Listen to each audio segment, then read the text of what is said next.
Welcome to Mystic Realms Recap. Links are in the description below. Please show some love of the author and me. On to the show. The sound of hooves hitting against the ground could be heard as a few carriages flew past, causing dirt to fly in their wake. In one of the carriages was Rina. This young paladin clad in a silver armor was thinking about what her teacher in Los had said these past 2 days. It had been more than a decade, but Rina had yet to see him give such high regard to anybody. Her teacher seemed to be constantly going on about the genius named Felix and the convention held by Alana's Pharmacists Guild for the past 2 days. In his words, this genius pharmacist named Felix could achieve the impossible. He had solved a difficult problem for the Pharmacists Guild in merely minutes, and her teacher even thought that this Felix was the only one in the world who could come up with an antidote for the viper's poison. How's that possible? Rina was the only judge paladin out of all paladins, and was a disciple of the Archbishop Los as well. She had had access to classified secrets of the Brilliant Shrine these few years, and knew that His Holiness had been plagued by the viper's poison for decades, and that the Brilliant Shrine had been searching for ways to neutralize the poison. Nearly all the well-known doctors and pharmacists in Amril had been invited to try and do so, but decades had passed, yet His Holiness was still tortured by the viper's poison. Rina could not believe that some 20-years-old genius would be able to do something no doctor or pharmacists could. Perhaps her teacher was exaggerating this time. Right. Her teacher mentioned as well that this genius pharmacist was also the youngest president of a guild of magic in Amril to date, and today was his inauguration ceremony as president. The carriages slowly came to a stop outside the Tower of Dusk. Rina alighted, following closely behind her teacher as they headed to the open doors of the tower. The morning rays fell on Rina's golden hair, and made them shine all the more brightly. Los, it has been a long time. They had just alighted the carriages when Herza welcomed them from afar.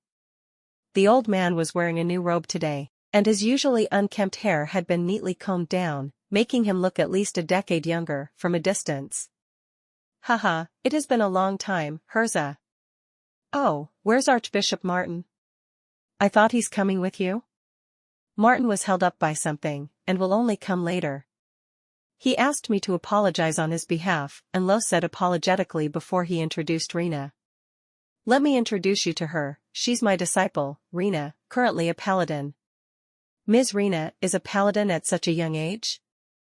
Los, the Brilliant Shrine has an abundance of geniuses indeed. How I envy you for having a genius disciple. We haven't met for years, and you're still a hypocrite, Herza? The freakiest genius in the whole of Amril is in the Supreme Council. Why would you envy anyone else? Oh, it's nothing much, Herza spoke humbly, but the smile on his face was practically shining with glee. Oh right, Rina, let me introduce you to Mage Herza. Aren't you interested in pharmaceutics? You can learn from Mage Herza, he's an authority in pharmaceutics at the Supreme Council. Pfft, don't joke with me, you and I both know who's the real authority. Haha, how's Mage Felix? I haven't seen him in months since the convention. It's his big day, so how come we don't see him? That kid is in the study. No choice, arbitrator Apophis wanted to meet him. Even Hoffman is still waiting in the guild hall, why don't you got chat with him? Apophis is here too? He came this morning and dragged Felix into the study. You know they have an extraordinary relationship. That's true. The two of them chatted and Rina did not talk, only listening by the side. If she had thought her teacher was exaggerating earlier, then now she was more and more curious about why this genius pharmacist Felix so different from others. Of course, besides being curious, she was a tiny bit jealous. According to what her teacher had said, this Felix was even younger than her, merely 20 years old, yet he had already gained everybody's recognition. Ever since she'd alighted the carriage, everybody had been talking about this Felix, and their words were filled with praise. What she heard along the way intrigued her, and she really wanted to know whether Felix really lived up to his name. The two of them followed Herza into the guild hall, and saw Hoffman squatting on the floor as he studied a huge crystal ball. He was already a short and plump man, and the position he was in made him look all the more amusing. Why are you here so early, Hoffman? They were all master pharmacists, and interacted often. Hence, Inglo's greeting was much more casual than it would usually be. "Enlos, you old fellow, you're here too? Take a seat, I need to study this crystal ball first," Hoffman yelled without turning his head. "What's with this crystal ball?" Enlos questioned as he stuck his face over, only for his expression to freeze after taking a look. Impressive. While Enlos did not know much about inscription, he was a master after all, and when things reached that level, most of them were linked. He did not know what was a magic circuit nor what a magic node was, but when he saw the ManhwaRecap, Enlos knew that this had to be the work of a master. "Hee, now you know. I've been working on it the whole afternoon," Hoffman pursed his lips as he stood up shakily. "The Supreme Council is more than it seems indeed, a mere crystal ball packs such a powerful ManhwaRecap. I wonder which bastard came up with it." Achoo! Lin Li was in the study when he sneezed all of a sudden. Rubbing his nose, he silently wondered who was so despicable to scold him behind his back. There was a petite old man sitting in front of Lin Li. He had a messy beard and unkempt hair, and his grey robes were stained with dirt as well, making him look like a desolate fellow. However, everyone who knew him, including Lin Li, did not dare use that word to describe him. He was Apophis, one of the 3 arbitrators of the Supreme Council. He had already surpassed the legendary realm 1,300 years ago, and was one of the only sanctuary masters left in Anril. Who would dare use the word desolate to describe him? "Anduin, that useless fool, he's taught you for so long, but look at how you've turned out. When I get back, I'm going to break his legs." The old man was staring at Lin Li, disappointed that he had not turned out like he should have. "Look at yourself, such talent for magic, but you've wasted it. If I were you, I would be too embarrassed to stay on Earth." Lin Li did not know if he should laugh or cry. This old man's temper was beyond eccentric, scolding everybody whenever he spoke, yet Lin Li could not rebut him for the simple reason that this old man named Apophis was Anduin's teacher, in other words, his grand teacher. Even if he feared nothing in this world, he was going to have to endure this old man's scoldings. "Don't think I don't know what you're thinking of just because you're keeping quiet. You're feeling indignant, aren't you? Let me tell you, you're wasting your rare talent by learning magic from that good-for-nothing Anduin. If I had the crazy mental strength you had, I would surpass that bastard Juresco." Actually, Lin Li brushed his nose and defended himself carefully. "Actually, I'm not that bad, right?" "Nonsense. Who knew that it would have been better if he had kept his mouth shut?" The old man jumped up from his seat at his words. "Is your place protected by ManhwaRecaps? Bring me there, I'll let you know immediately how bad you are." Well, his place was protected by ManhwaRecaps, quite a bit of them, in fact. Honestly speaking, all Lin Li had to do was utter a spell, and the all-kill array would protect the entire Tower of Dusk, but he did not wish to let this eccentric old man know.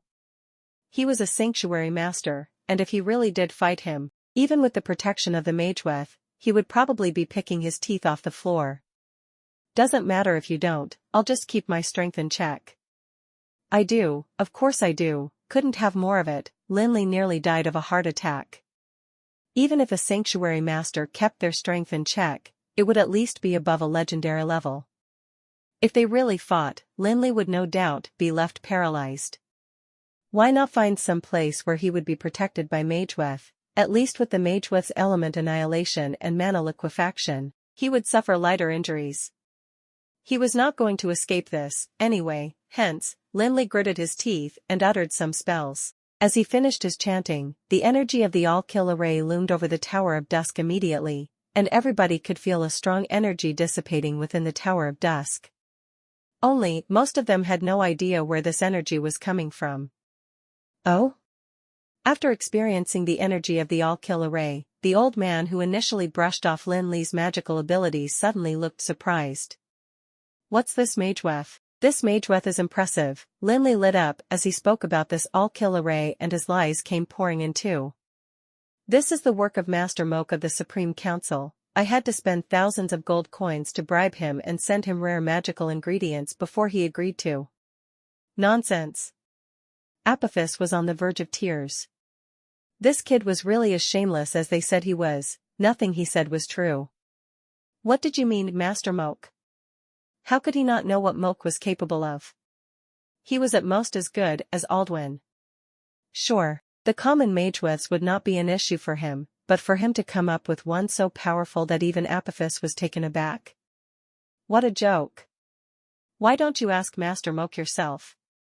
Lin Li couldn't care less, since it had already come to this, worsening it made no real difference. It was not like Apophis was going to question him on the real origin of the all-kill array anyway, given his status. Scram.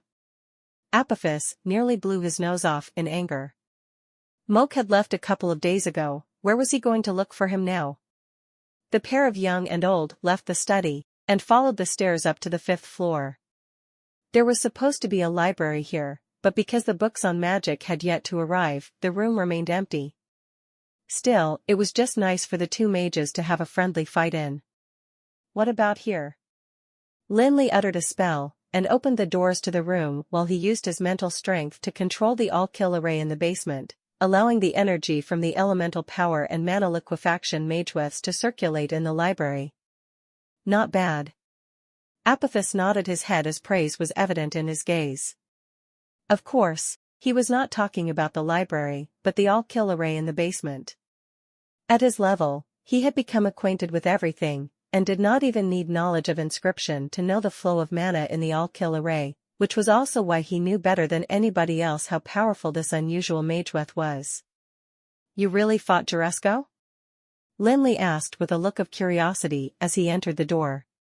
Of course, that was the most glorious period of Apophis's life, and he still looked proud and reminiscent even when people brought it up 1,300 years later. Actually, I've known him since I was young, we learned magic together, and, damn it, you despicable bastard. Apophis never thought that a huge fireball would come hurling at him just as he was lost in his memories. This was a level 16 fireball, and even a sanctuary master panicked seeing as he was not under any protection. He only cursed loudly before conjuring an elemental shield. The fireball crashed into the elemental shield with a booming noise, and sparks flew everywhere, lighting up the empty library and a messy beard. Damn it, how dare you sneak an attack on me? The fireball came too suddenly, and even with Apophis's abilities, he was barely able to conjure an elemental shield to protect his torso, not having the time to care about his beard and hair, leaving the dignified sanctuary master somewhat disheveled in front of an archmage. Why, is it against the rules? Lin Li retorted haughtily as he smiled shamelessly while chanting away, making another fireball appear. Kid, you've got guts. Apophis nearly exploded from anger. This kid was shameless indeed, making him recall the past with a sentence and using that opportunity to send a fireball in sneakily. Thankfully, he was a sanctuary master, and could use any magic below level 20 in an instant. It would have been embarrassing for any legendary mage. However, Apophis was a sanctuary master, after all, and after doing away with the fireball with an elemental shield, he started taking control of the situation. He did not chant nor use any magic, but strong mana started spreading throughout the room and made Lin Li feel as though a heavy weight was resting on him, taking away his ability to move or breathe. Right, Arbitrator Apophis, when the allies attacked the Sky Castle, did you fight the Queen of the High Elves? Of course, I used to be the, damn it, why am I even talking to you about the past? I'm going to beat you up, you little bastard. Apophis lost focus and nearly fell into another trap. In a fit, he kept his mouth shut and refused to speak. When the old man shut his mouth, Lin Li suddenly found himself suffering from tremendous torture. In a second, Lin Li felt the surrounding mana contract and coil tightly around him like a huge python. No, not just his body, but his mental strength as well. It was coiled into a tight ball under this terrifying strength, and even his shockingly powerful mental strength seemed to melt like snow in the sun and disappear without a trace in front of this sanctuary master. The door of the library was shut tightly, but the terrifying magical wave made every guest outside pale. Even though Apophis was barely using any strength, and the all-kill array was doing all it could to suppress his strength as well, the power of the sanctuary master was clearly felt by everybody. Everyone present for the ceremony was at the very least a president of a guild of magic, or at least an archmage, so they were well aware how terribly powerful the magical wave coming from the library was. Damn it, the demons from the Supreme Council are such sadists, having felt the strength that made them tremble, even in Los, Sendros, and Hoffman silently cursed. The 3 old demons from the Supreme Council had not fought for 1,300 years, and only today did everybody realize that their capabilities were well beyond what anybody could imagine. Of course, everybody was thinking of something else. Which idiot dared to fight this old demon? And Lo scanned his surroundings, before looking at the tightly shut doors on the 5th floor. A look of disbelief appeared on his face. Could it be Felek? The terrifying magical wave only settled down after half an hour. Well, are we continuing? Apophis dusted his robes as he smiled satisfactorily. Lin Li slumped on the floor as he retorted weakly, only an idiot would. Damn it, this old man was a sadist indeed. He did not use anything besides a simple elemental shield, merely using his mana to crush him easily. If he had used any other magic, Lin Li probably would not have the energy to even lie here on the floor. Do you know where your mistakes lie now? Lin Li retrieved a bottle of recovery potion from his pocket as he muttered, I was wrong in sneaking in an attack too late. If I had done so earlier, maybe I'd have got your hair too. Damn it, the sanctuary master was no human. How could he injure him like that even with the all-kill array's protection? Nonsense, what good would attacking earlier do?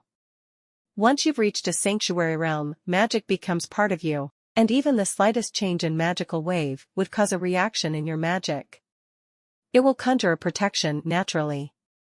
You think I made the elemental shield?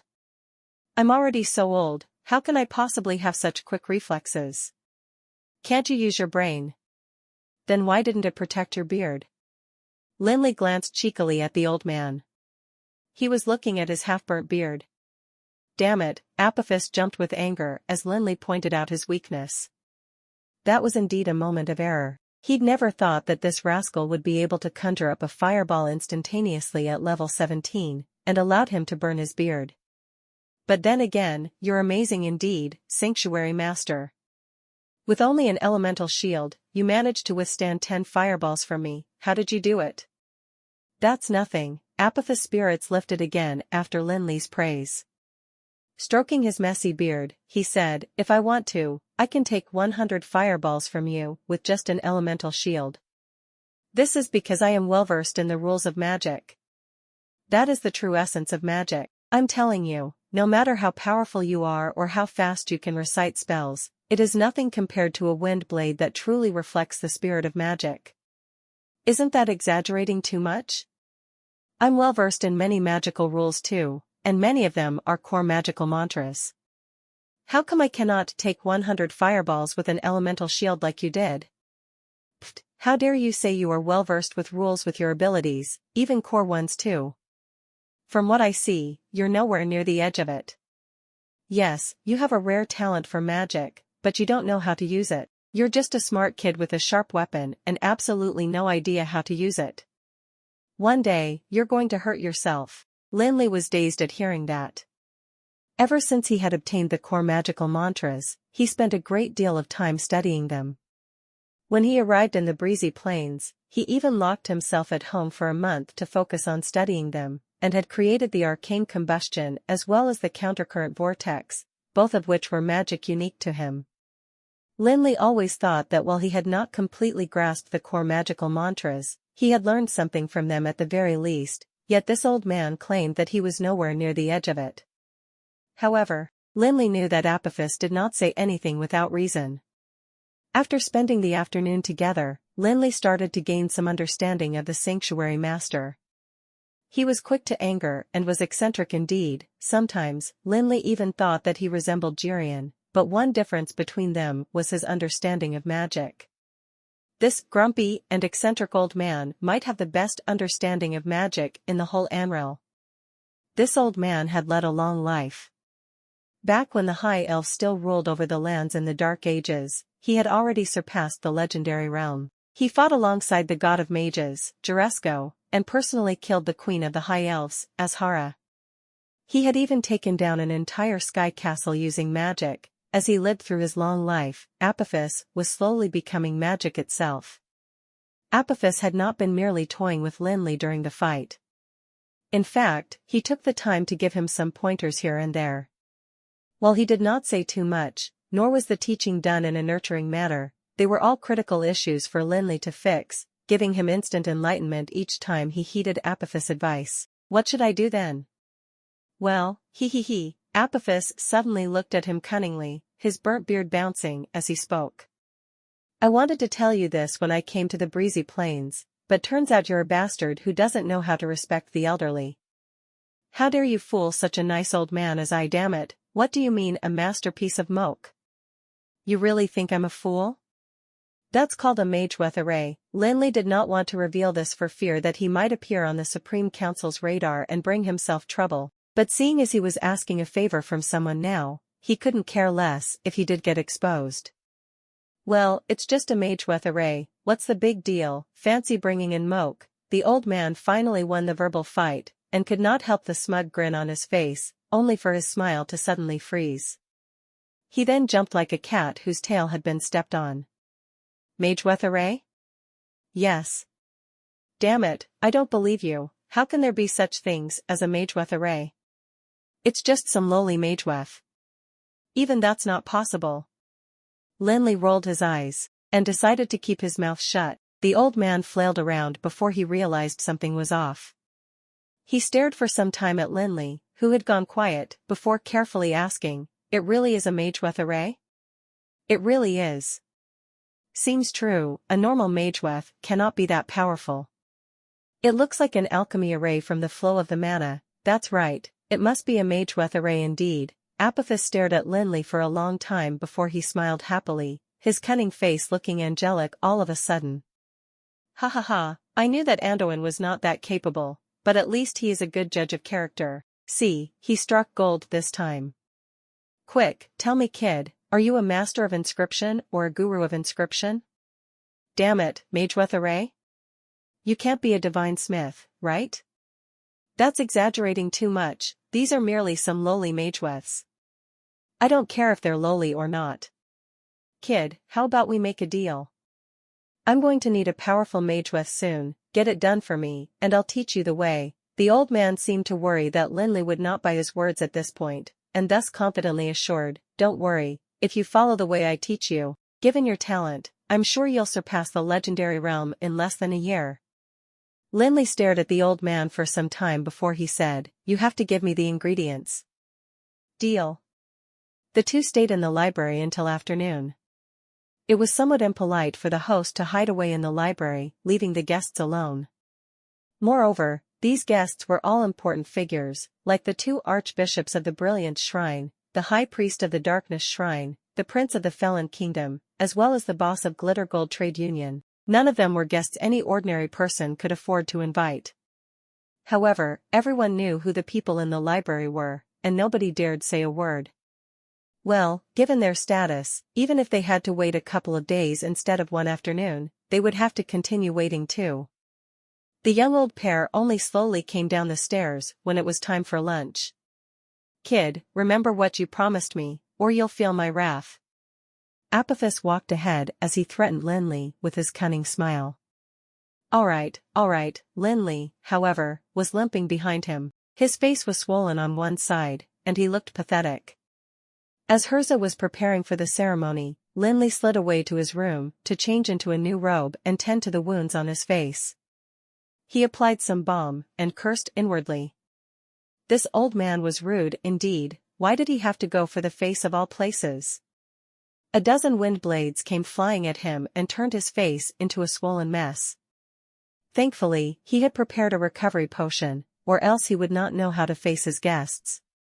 When Lin Li exited his room, the ceremony had officially begun. Lin Li was wearing a new robe which accentuated his nice figure, making him look nicer than usual. A black pointed hat sat atop his head, and the dragon's eye on his ether staff glowed faintly. Lin Li looked impeccable apart from the unsightly bruises on his face, and even the grumpy Apophis could not help but utter his praises reluctantly. Really can't tell that this kid is as shameless as they come based off his looks. Good afternoon, distinguished guests. It is my honor to announce that the Supreme Council will appoint a new president for a guild of magic. It will be his mission and responsibility to ensure law and order in the breezy plains. Herza walked on stage amidst the audience's applause. Now, allow me to introduce you to the new president of the Breezy Plains Guild of Magic, the most talented of young mages, the Archmage Felix. Mr. Herza, you humble me. Lin Li walked on stage with a smile as he recited a few well-rehearsed phrases of formality. At this time, Rena discreetly frowned as she stood in the crowd. She thought that she had seen the person standing on the stage somewhere before, but when she tried to take a closer look, she was hindered by the large patch of bruises on his face. Why did this President Felix choose his big day to get in a fight? Now, he was stuck with his face swollen on one side. The more she looked, the more she wanted to laugh. His face was truly amusing. Apart from being red and swollen, it was blue and purple all over as well, looking as though somebody had spilled paint all over his face. Honestly, Rena was not the only one who was trying to see past the bruises, as President Amon of Thunder City's Guild of Magic also found this person familiar. Strange, why do I find him familiar? Amon had been wondering where he had seen this young president before ever since the ceremony had begun. This was all too strange. He had been studying a rare prescription he had chanced upon for the past decade, and had never left Thunder City. Judging from this young president's accent, he did not seem to be from Thunder City, either, so why did he find him familiar? Oh, no, he did leave once a few months ago. The convention of the Pharmacists' Guild. He had brought Milo along and attended the convention. It was also at that convention that he had suffered the biggest embarrassment of his life, and the person who had embarrassed him seemed to be called Felix as well. When memories of the event came to his mind, Amon suddenly felt a chill run down his back. That was right, it was the pharmacist called Felix, and they were exactly the same in terms of age and build. Amon suddenly realized why the people of the Brilliance Shrine and Darkness Shrine were invited to the inauguration ceremony of the president of the Breezy Plains Guild of Magic. Damn it, Anglos and Sendros were here because of the young pharmacist. Amon felt his hands turn clammy all of a sudden.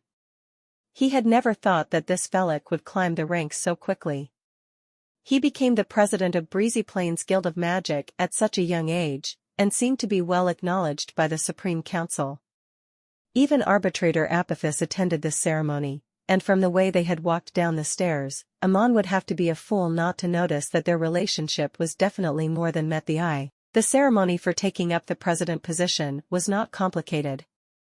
After a simple speech by the new president, Herza announced the official establishment of the new Breezy Plains Guild of Magic. Then, it was Apophis's turn to present a symbolic gift to Lin Li. The old man had changed into a new gray robe, although it was not as formal as Lin Li's black robe. It was filled with a sense of mystery and authority when they were surrounded with that massive magical wave. The black staff in Apophis's hands had an enormous magical crystal that was reflecting a blinding yet eye-catching ray of light. Lin Li was surprised to see the magical energy within it. He saw a magical crystal of a beast that was definitely above level 18, and one that had certainly undergone vigorous ManhwaRecap treatment before it was set onto the staff. Now, the mana it could provide would without a doubt be close to a legendary magical crystal. Archmage Felix, I represent the Supreme Council to announce that you are now officially the first president of the Breezy Plains Guild of Magic, the elder said as he brought the tip of the staff that had the magical crystal against Lin Li's forehead gently. May the force of magic guide you eternally. Finally, Apophis handed the staff to Lin Li.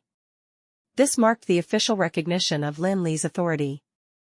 From now on, the 25th Guild of Magic had been established in the Breezy Plains, and it was going to be protected under the name of Supreme Council. This meant that any organization's hostile actions against the Breezy Plains Guild of Magic would be treated as a challenge towards the Supreme Council.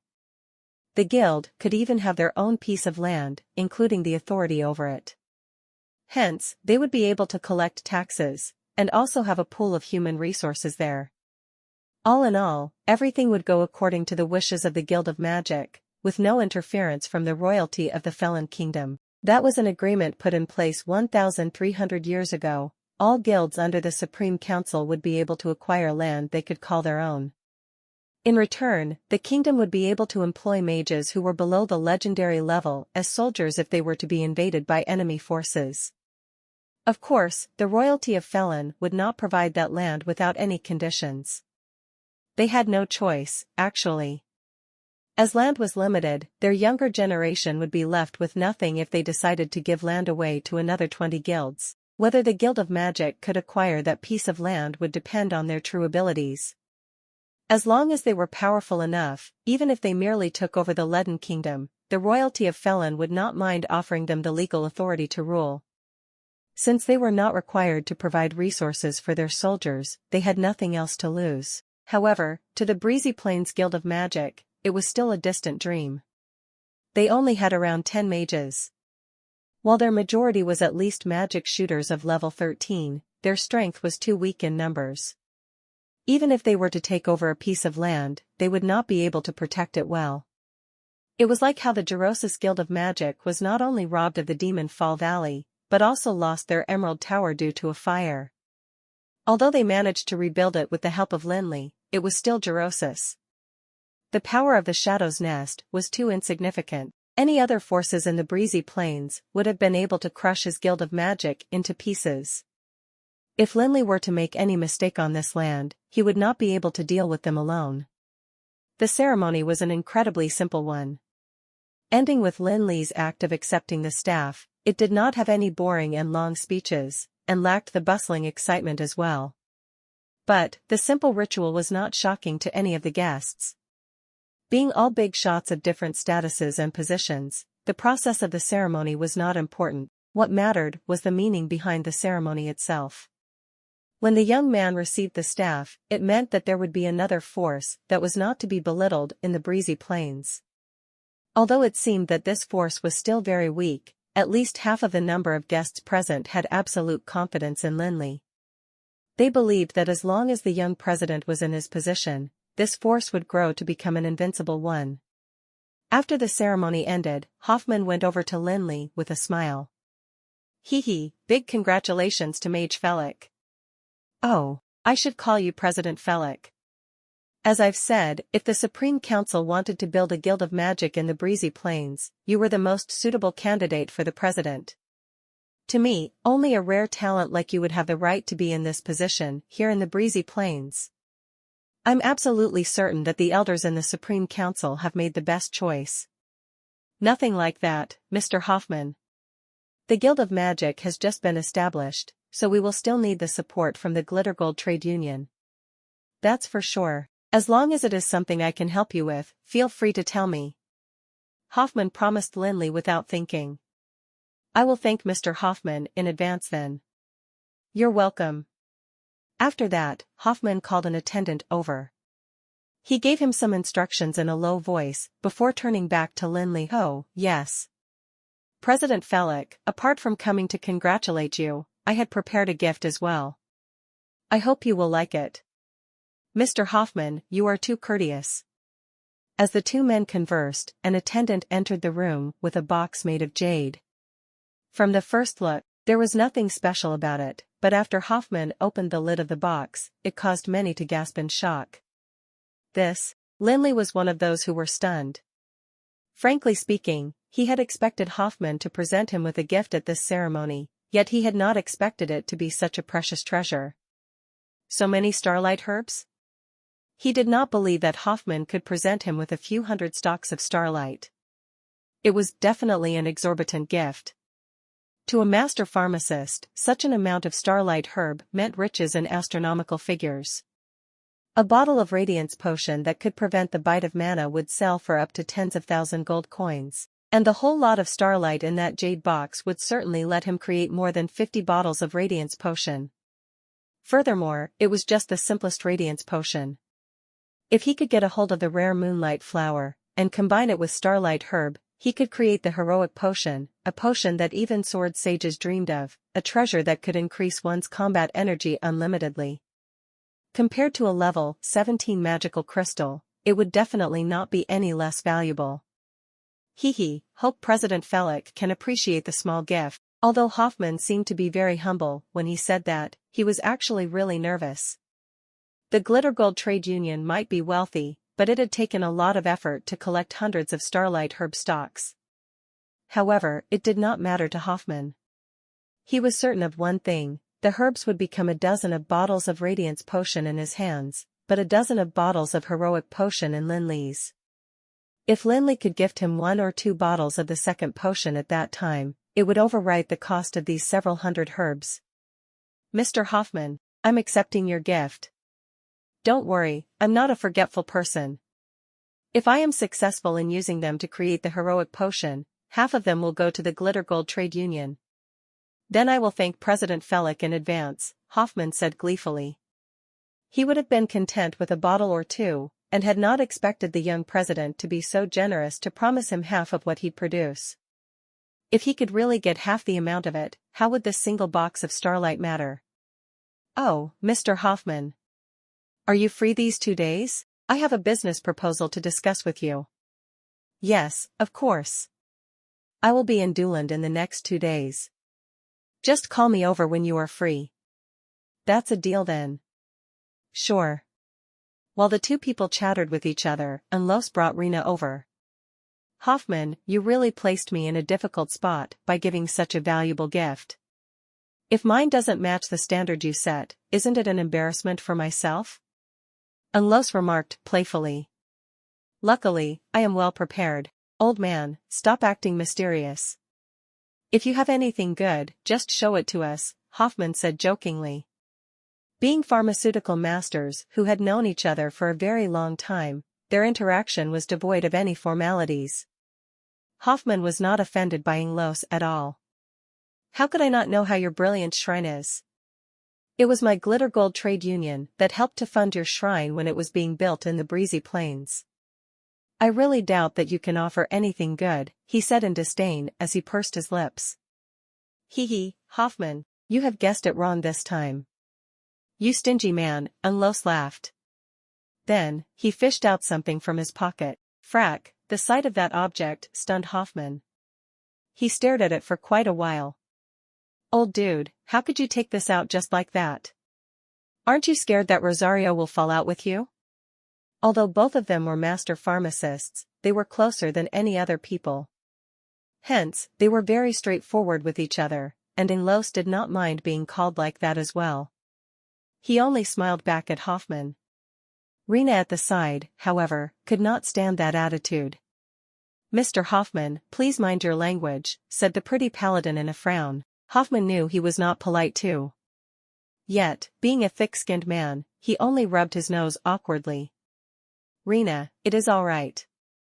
You can go first, Los tried to help ease the situation. This fat-mouthy dude is like that. Now that I teased him, it is only normal for him to act salty towards me. What a fierce little girl. Hoffman commented as he laughed the matter off. Although I'm teased by Los, there's nothing to be embarrassed about. Mr. Los, your gift is too valuable. Lin Li hesitated. He did not reach out his hands to receive Inglo's present. He had no choice. Compared to it, the entire box of starlight herb was nothing. Los was holding a golden oil lamp around the size of a fist. Perhaps because of its age, the oil inside had long dried up, and the surface pattern of the lamp was also somewhat fuzzy. It looked smooth and sleek, and quite antique. If it was placed in an antique shop, it would definitely be sold for a good price.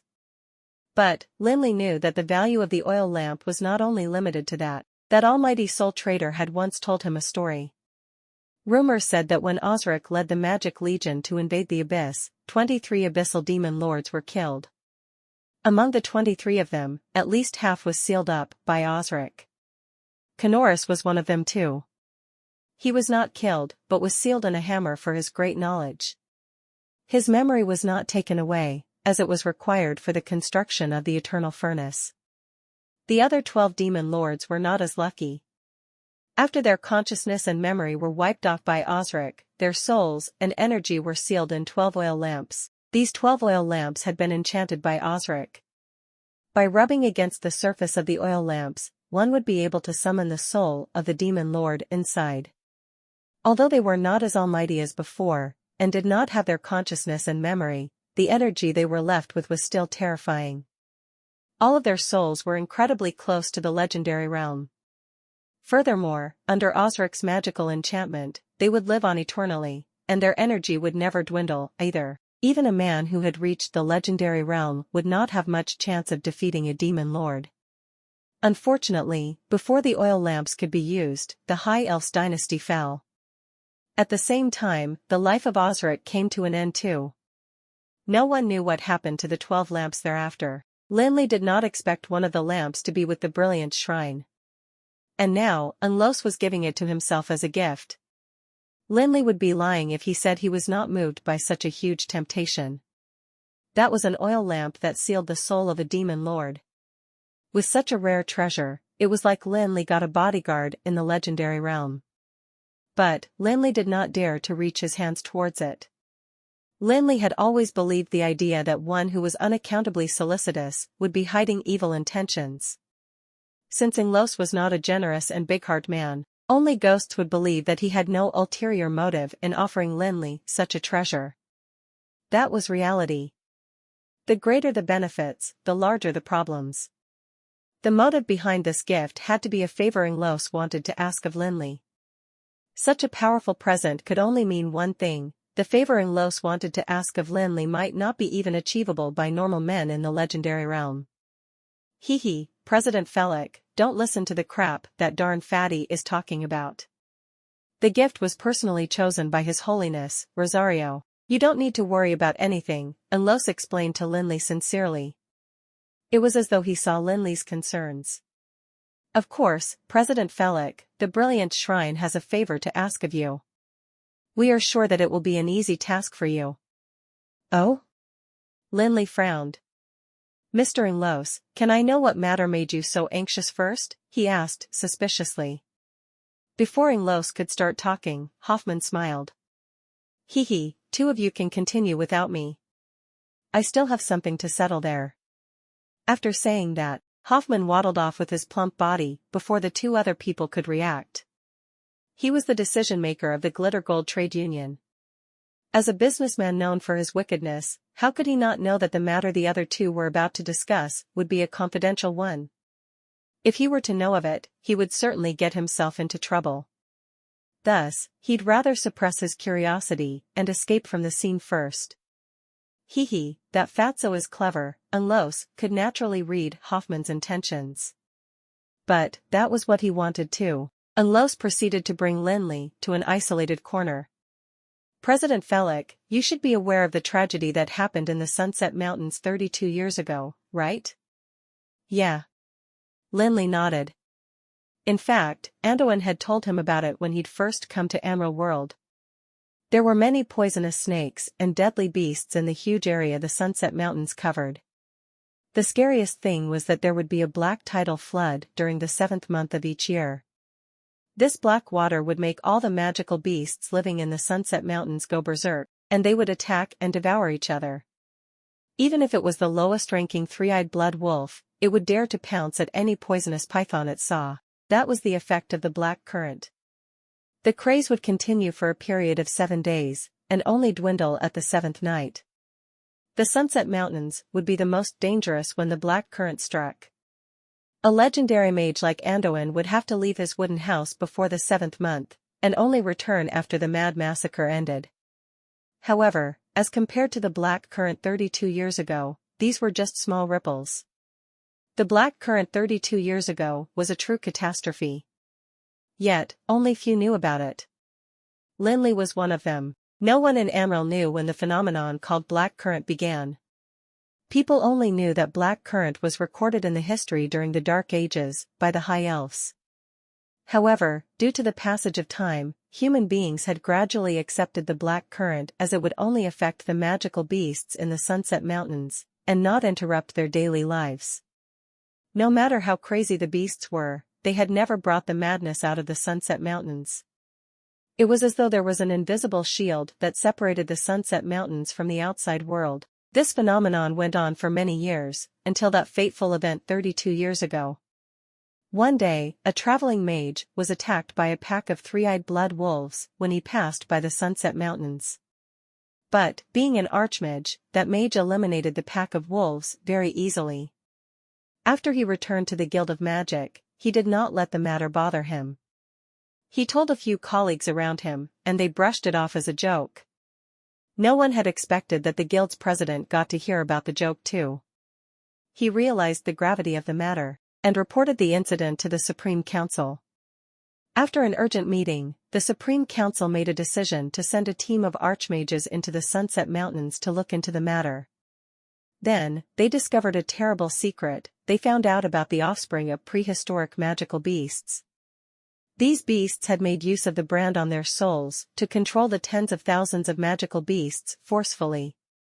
The prehistoric magical beasts had been endangered before the Dark Age, and the remaining of their offspring had been living on islands in the endless ocean. No one knew how horrifying the prehistoric magical beasts were. The later generations could only derive from the records passed down by the High Elves that during the era when the dragons and titans were competing for hegemony, the prehistoric magical beasts managed to make use of their strong lifespan to stay alive. From that, they learned how formidable the beasts were. If not for the rise of the High Elves, these prehistoric magical beasts might have completely taken over Amrel, but even then, the High Elves who considered themselves deities paid dearly in their fight against the prehistoric magical beasts. Many of them died under the claws and fangs of these beasts, which possessed incredible strength and inherited the power of magic by blood when they were born. They did not have to learn their magic, nor did it have spells, they merely had to roar or think of it to harness devastating power. More than once, the blurry records of the High Elves had mentioned how savage and powerful these prehistoric magical beasts were. They were cruel and crafty, possessing thoughts of their own just like the High Elves. Every fight they fought caused them to become stronger, and if they were allowed to evolve for thousands and thousands of years, a race like that of the Titans or the Dragons might be born. But in the end, the High Elves emerged victorious even though they had to pay for their success with blood and lives as they slaughtered all the prehistoric magical beasts on the land. Only a small percentage of the beasts managed to survive as they escaped into the endless ocean and lived on tiny islands scattered around it. Strictly speaking, the descendants of these prehistoric magical beasts today could not be considered true prehistoric magical beasts, as the blood in their veins had been diluted through thousands of years of evolution. The only thing that remained unchanged within them might well only be a tiny brand in the depths of their souls. However, it was this tiny brand that allowed them to control other magical beasts easily as they were like kings to other common magical beasts. The hierarchy in the world of magical beasts was incredibly strict, even more so than that of humans, and it was a rule that had been followed through thousands of years of evolution. Even a magical beast that had surpassed the legendary realm would not dare think of going against a prehistoric magical beast due to their innate fear, just as a rat would never think to go against a python no matter how strong or ferocious it was. When news from the Sunset Mountains arrived, the Supreme Council was shaken to its very core. Once the prehistoric magical beasts overcame the Supreme Council, a calamity would await Amrel. If an army of thousands and thousands of magical beasts marched down the Sunset Mountains, they would cause unimaginable damage. Even though they were not as strong nor had the ability to form thoughts like prehistoric magical beasts and fight the humans for power to rule Amrel, they were still able to wreak havoc and kill like locusts destroying a field. Perhaps it would only take a year for the whole Felon Kingdom to fall under their attacks. The only cause for celebration was that there were not one but 3 descendants of the prehistoric magical beasts. While it sounded contradictory, that was the truth. These 3 descendants did not stand on the same line, but instead each wanted to kill the other 2 as well as the magical beasts they controlled. This black current had become their battlefield as thousands of magical beasts died in the fight, staining the Sunset Mountains red with their blood. Due to this black current, the 3 arbitrators who had never personally intervened made a trip to the Leaden Kingdom. That night, the Supreme Council reached a consensus with the Brilliant Shrine to send the most powerful fighters of theirs. The mission was to ensure the 3 descendants of the prehistoric magical beasts were killed in the Sunset Mountains at all costs. These were the 2 most powerful forces of Amrel, and this was the first time they were working together. The end result was as everybody saw. The Supreme Council and the Brilliant Shrine remained in Amrel, while the Black Current in the Sunset Mountains remained an annual event, except they could no longer see any trace of the descendants of the prehistoric magical beasts amongst the magical beasts. The Supreme Council and the Brilliant Shrine both kept their lips tightly sealed, so not many people knew about that fight. Even Lin Li had only managed to hear bits and pieces of it from Andoan after much probing, hence, Lin Li could not understand why Inglos chose to mention it out of the blue. One of the 3 descendants of the prehistoric magical beasts was a descendant of a prehistoric viper. Its lineage had been the least diluted, and it had inherited the poison of the prehistoric viper nearly in full. Inglos sighed heavily as pain could be seen in his eyes. Who knew that, just before it died, it would bite His Holiness Rosario? The smile on Lin Li's face froze. Even in Lin Li's knowledge, the prehistoric viper was merely something he had seen only in books, and while he was not unfamiliar with viper's poison, something that was a target of many gurus' antidotes, it was because the viper's poison was probably the most sinister and crafty poison in the world. The prehistoric viper had a diet that consisted mainly of poison. It accumulated numerous types of poison, and they all combined in its body, forming an unimaginably complicated kind of new poison. Only when this novel poison, combined with the poison that already existed in the body of the prehistoric viper, did it form true viper's poison, though. The viper's poison lay somewhere between a poison and a curse, neither purely a poison nor purely a curse, and was virtually incurable. No amount of purifying the body or the mind would be sufficient to neutralize the viper's poison completely. Perhaps the strongest in the world, the likes of Rosario and Apophis, could suppress it using their strength, but this did not solve the root of the problem. The more strength they used to suppress the poison, the greater the harm they suffered. Whether it was after a couple of years or a couple of decades, the viper's poison would relapse once again, and when that happened, even a true deity would not be able to do anything about it. No wonder, Lin Li wanted to say that it was no wonder Rosario never left the Church of Dawn for the past few decades, but changed his mind. This had to be the Achilles heel of the Brilliant Shrine, and he would only make things awkward by pointing it out. No, His Holiness Rosario stays in the Church of Dawn not because of the viper's poison, but due to other reasons. Inglos seemed to have read Lin Li's mind, and hurried to continue before Lin Li could speak. But that's not important. I'm here today to ask you something besides bringing you a gift. Mr. Inglos, surely you're not thinking of asking me to cure him of the viper's poison? Lin Li was shocked. Aren't you thinking too highly of me? No, you misunderstand, President Felix. We both know how sinister the viper's poison is. Unless a pharmaceutics guru appeared, nobody would be able to cure it. I'm here today to ask you for a promise. I hope you can promise me that one day, if you become a pharmaceutics guru. Say no more, Mr. Inglos. Lin Li shook his head and cut him off before Inglos could finish his words. My apologies, but I cannot promise you this, because even a pharmaceutics guru would not be able to cure it. Please don't ask me why I am so sure of it, because I have my reasoning. However, I can give you my word that if one day I possess the knowledge to cure the viper's poison, I will make it a priority to save His Holiness Rosario. All right, President Felix, I'm assured by your words. Inglos seemed to fear that Lin Li would go against his words, and thus when he finished, he shut the oil lamp into Lin Li's hands. President Felix, since it has come to this, you would be looking down on this old man if you continued to reject me. Well, honestly, if he could, Lin Li would choose not to accept the oil lamp, as even though it was a treasure, with it came heavy responsibility. Accepting it meant that he had to find the cure for the viper's poison whether he was willing to do it or not. This was not a matter of his own interests, but that he could not skive after accepting something from somebody, which Lin Li knew he could not do. It was one thing to fool others, but another to fool yourself. However, just as Lin Li was about to reject him again, a voice appeared in his brain. Idiot, do you know how many people covet the treasure in your hands? How did I get to know an idiot like you? Let me tell you, if you don't accept the oil lamp, there's no way you'll open the eternal furnace. Hee, since you have said so, then I shall accept it, or else it would be really rude of me. Don't worry, Mr. Inglos, I'll try to find a cure for the viper's poison as soon as I can. With Canorous reminder, Lin Li accepted the oil lamp again even though he had pushed it away, but as he spoke to Inglos, he willed a bit of mental strength into the ring of endless storm. Canorous, I'm going to have to remind you that if you're fooling me this time, you're dead meat. Don't worry, I'm the noble soul trader and only do fair deals, I would never fool you. If you have time later, let me out of this damn dimensional space and I'll tell you the story of the oil lamp. You'd better hurry, I'm suffocating in this damn place. Kanora's voice became softer and softer, and when it completely disappeared, Lin Li turned around and smiled at Inglos. Just as he was going to thank the Archbishop again, he suddenly heard a yell full of surprise.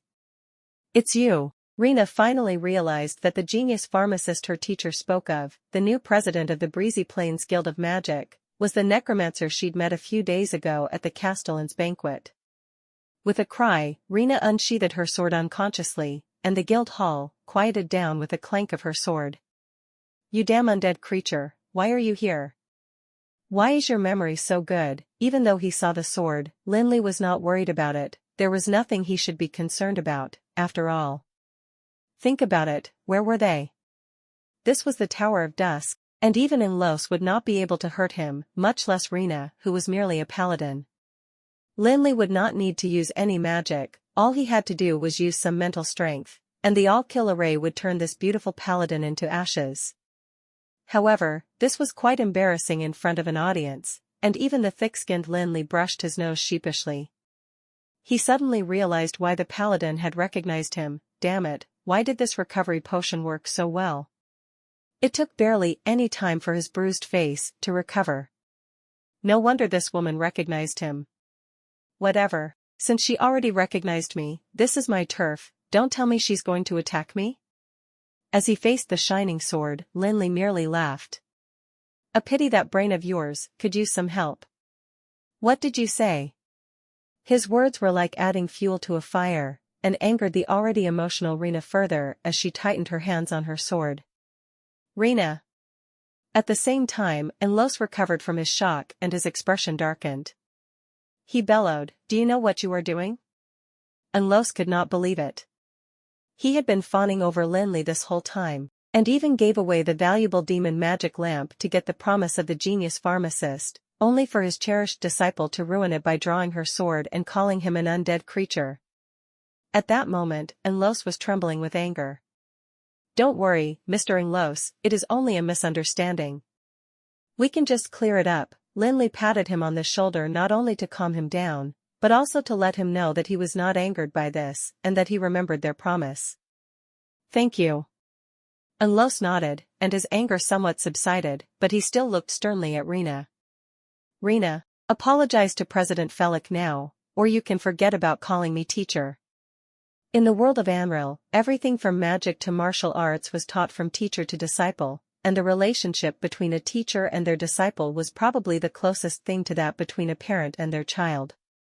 Unless their disciple had committed a heinous crime, no teacher would willingly sever such ties, and even though Inglos was merely saying it out of anger, it conveyed the severity of the situation. He would not say such words unless he was truly mad with anger. But, teacher, he really is a necromancer. Rena was pale from shock and even stuttered when she spoke. So what if he's a necromancer? Inglos had just calmed down slightly, thanks to Lin Li, but after hearing this, he was suddenly hopping mad again. However, he calmed down again after a second. It seemed like he was muddled by his anger, and forgot that his disciple was unlike other people. She was the only paladin with a brand of judgment, and was baptized by the fire of judgment the day she was born. Hence, she held an innate hatred towards any presence of the darkness, and had slain countless undead creatures over the years. She was truly a devoted follower. Even Inglos felt his head throb at Rena's devotion and passion. I already said it is a misunderstanding. Since they had already come to this point, Inglos had to use his authority as a teacher. After that, he shot Lin Li a look secretly. Am I right, President Felix? Of course. Lin Li was a smart person, so when he saw Inglos give him a look, he immediately guessed that the old man had some unsaid difficulties, and while he had no idea what it was about, he was an A*shoal used to spinning lies. What was one more going to cost him? That A*shoal immediately put on a painfully constipated look. Mr. Inglos, this is really a misunderstanding.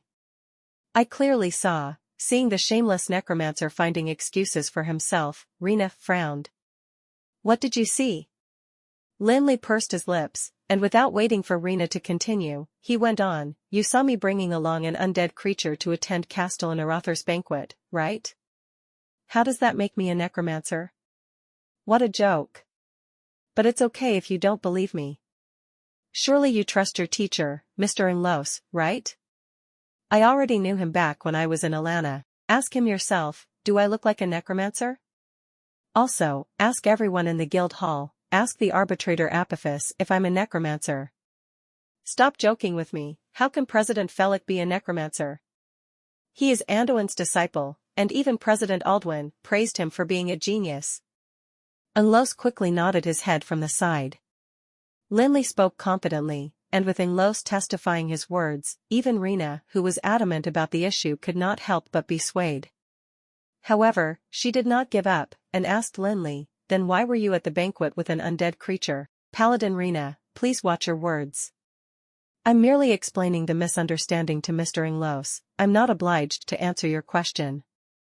After giving Rina a look, Lin Li continued, but since you asked, I shall tell you. You're aware that Castellan Arathar has a son called Cinder, right? Yes. Then do you know that Cinder was kidnapped before you went to Roland City? What has that got to do with undead creatures? Calm down and let me explain it to you. The ones who kidnapped Cinder were from the Sire bandits, they hid him in the ruins of Sire Town. You're such a devoted follower, surely you know what kind of place Sire Town is. It is full of undead creatures, and there is even a lich there. My companions and I headed into Sire Town, and were nearly killed by the lich. Thankfully, we met Norfeller. Yep, the undead creature you were speaking of. Unfortunately, you only know him as an undead creature, and didn't know that he was a glorified knight when he was alive. Even though his body has been overtaken by the evil darkness, his soul is untainted. He helped us to defeat the lich and saved Arathar's son, so since the banquet was held by the Castellan Arathar to thank us for saving his son, shouldn't the hero Norfeller be present? Are undead creatures so kind? It's up to you to believe it. Lin Li pursed his lips with an expression of indifference. He said all this to help Inglos, and whether Rina believed it was none of his business. So what if she doesn't? Is she going to attack me in the Tower of Dusk? If she really does, then she cannot blame me for not showing mercy. Wait. Inglos had a thoughtful expression then. Felix, you said the ruins of Sire Town? Yes, the ruins of Sire Town, why? Lin Li said it indifferently, but he'd never thought that Inglos would have such a big reaction to what he mentioned. The old man was in shock, his face was void of any color, and his lips trembled as he muttered to himself as though possessed. It really is the ruins of Sire Town, the holy light, the great prophecy was right indeed. Teacher, what happened to you? Rina looked at Inglos anxiously as her worried voice was laced with tears. Mr. Inglos, are you all right? Lin Li could not help but worry. Inglos was a powerful person who had reached the legendary realm, and could not be reduced to such a state easily. 10 minutes passed before Inglos seemed to return from his possessed state. He then mopped the sweat off his forehead before squeezing out a smile. Don't worry, I'm fine. Teacher, what is it, why did you suddenly become? Rina realized suddenly that her next words would sound disrespectful, hence, she hesitated and swallowed the word possessed that was right on the tip of her tongue. Don't worry, there is nothing wrong with me. Even though his disciple was overly devoted and prejudiced against undead creatures, she was a disciple he had spent a lot of effort teaching and nurturing. Seeing her worry for him now, Inglos felt comforted, and a warm smile appeared on his pale face. I just thought of something all of a sudden. President Felix, I am so sorry, I just thought of something important that I have to see to. I must return to the Church of Dawn with Archbishop Martin immediately. It is urgent, so I hope you understand. Also, if Arbitrator Apophis asks, please help me explain it to him as well. Do you need help? Thanks, but no. Inglos shook his head. As he was turning to leave, he stopped in his tracks suddenly. Oh, right. President Felix, if you can, help me look after Rina for a few days. Teacher, I'll go back with you.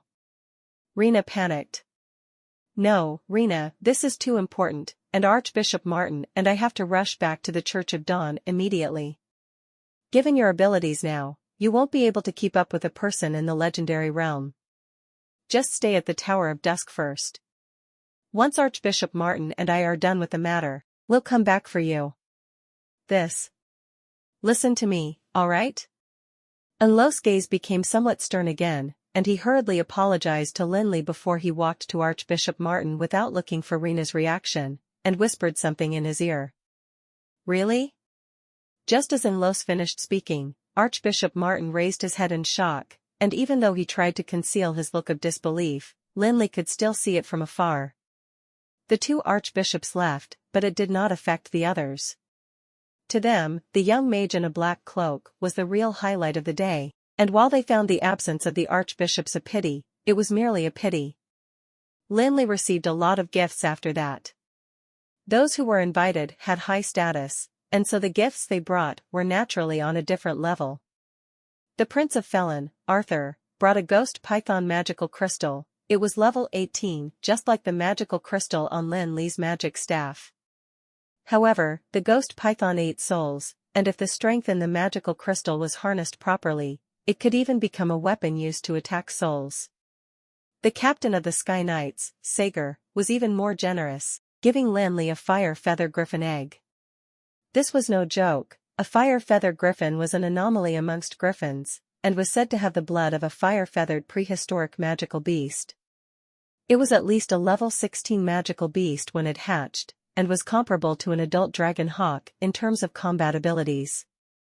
Sager even gave him a manual for taming a fire feather griffin. It was a secret guarded by the Sky Knights, and not many people in Amril knew of it besides them. Lin Li knew that Sager gave him such a lavish gift not only to congratulate him on becoming the president of the Breezy Plains Guild of Magic, but also because he wanted to bribe Lin Li. After all, Lin Li had shown the captain of the Sky Knights his forging skills, and for a sword sage who commanded one of the 3 biggest armies of Felon, giving a gift of such caliber was nothing much if it meant he could get on the good side of a smithing master. The gift Balba brought was merely a crystal-clear potion bottle.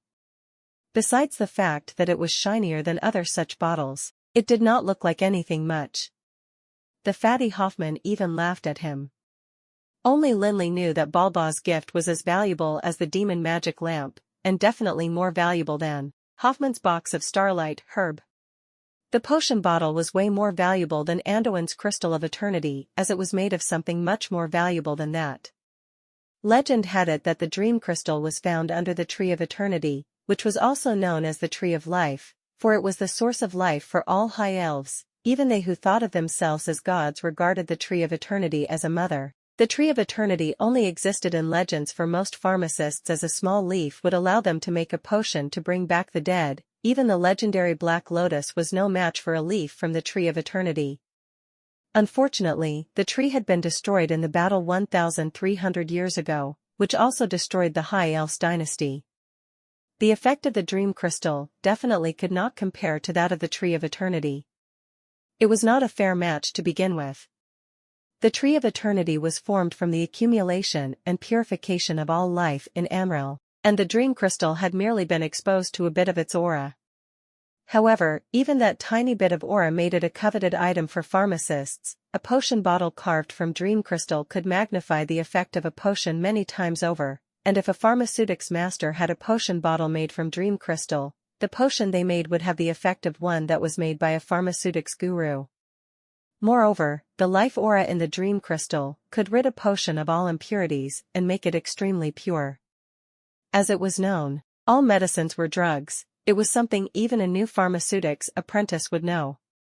No pharmacist could guarantee that their potion had no side effects, hence, no matter how powerful a potion was, it could not be taken in excess. Otherwise, an archmage could well carry hundreds of bottles of the awakening potion and never exhaust their mana. Wouldn't they be able to defeat a legendary mage then? Besides a divine smith, the Dream Crystal was the only thing that could give the same effect. Any potion could be completely rid of impurities simply by leaving it in the potion bottle made from Dream Crystal for a month. It'd never cause the body any harm no matter how much of it was taken.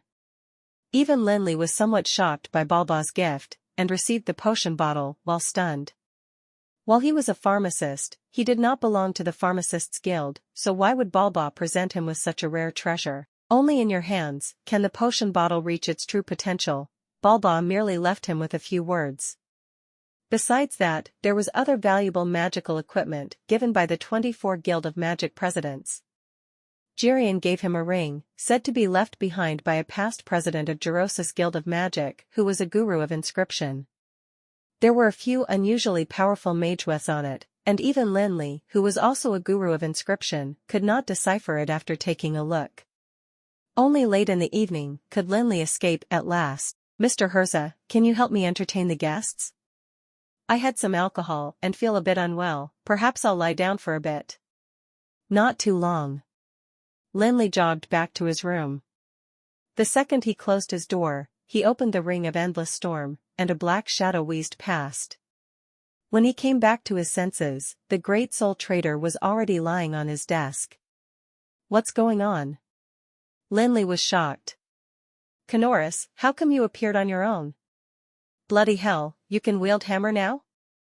There was a hint of pride in Kanoris' voice. "I'm the greatest soul trader there ever was, how can a mortal like you understand my powers?" "Really?" Lin Li looked at Kanoris, and decided not to argue with him. He spoke mildly, "I haven't forged anything in a while, I wonder if I've turned rusty." Kanoris lost his voice. "Well, Kanoris, want to give it a try?" I was only joking, surely you'll not be angry, given your magnanimity?" Cut the crap, Lin Li was too lazy to argue with him, and took out the demon magic lamp from his pocket, placing it on the desk in front of Kanoris. "I got the thing you wanted." "I said if you can't give me a satisfactory answer, then you're dead meat, Kanoris. We've known each other for so long, when have I ever lied to you?" There was a hint of indignation in Kanoris' voice. "Then tell me, what kind of demon is in this demon magic lamp?" "Bloody hell," Kanoris shrieked in surprise as Lin Li finished speaking. "How are you so lucky? The first magic lamp you got, and it's one of the 3 strongest of the 12 demon lords. This is the magic lamp sealing the Lord of Nightmares. You know, with his powers back then, he was comparable to Osric, and if not for the help of the Magic Legion, Osric would not have been able to kill him." "What's a Lord of Nightmares?" "He's not just anybody. He's the master of the 21st floor of the Abyss, with powers way above mine. Because of some business back then, I had the chance to meet him a few times, hence, I know the powers of this Abyss Lord quite well." "Great, if you can control this magic lamp and get the help of the Lord of Nightmares, with the key of Osric's mausoleum, you can control the eternal furnace and make me a new body. This magic lamp needs controlling? I thought all I had to do was to rub its surface and summon the demon sealed in it. Pfft, how is that controlling? I wonder which idiot spread that rumor. Rubbing the lamp merely summons a soulless shadow, which is nothing compared to the true Lord of Nightmares. You think the Grand Master of the 21st floor of the Abyss is only close to the legendary realm?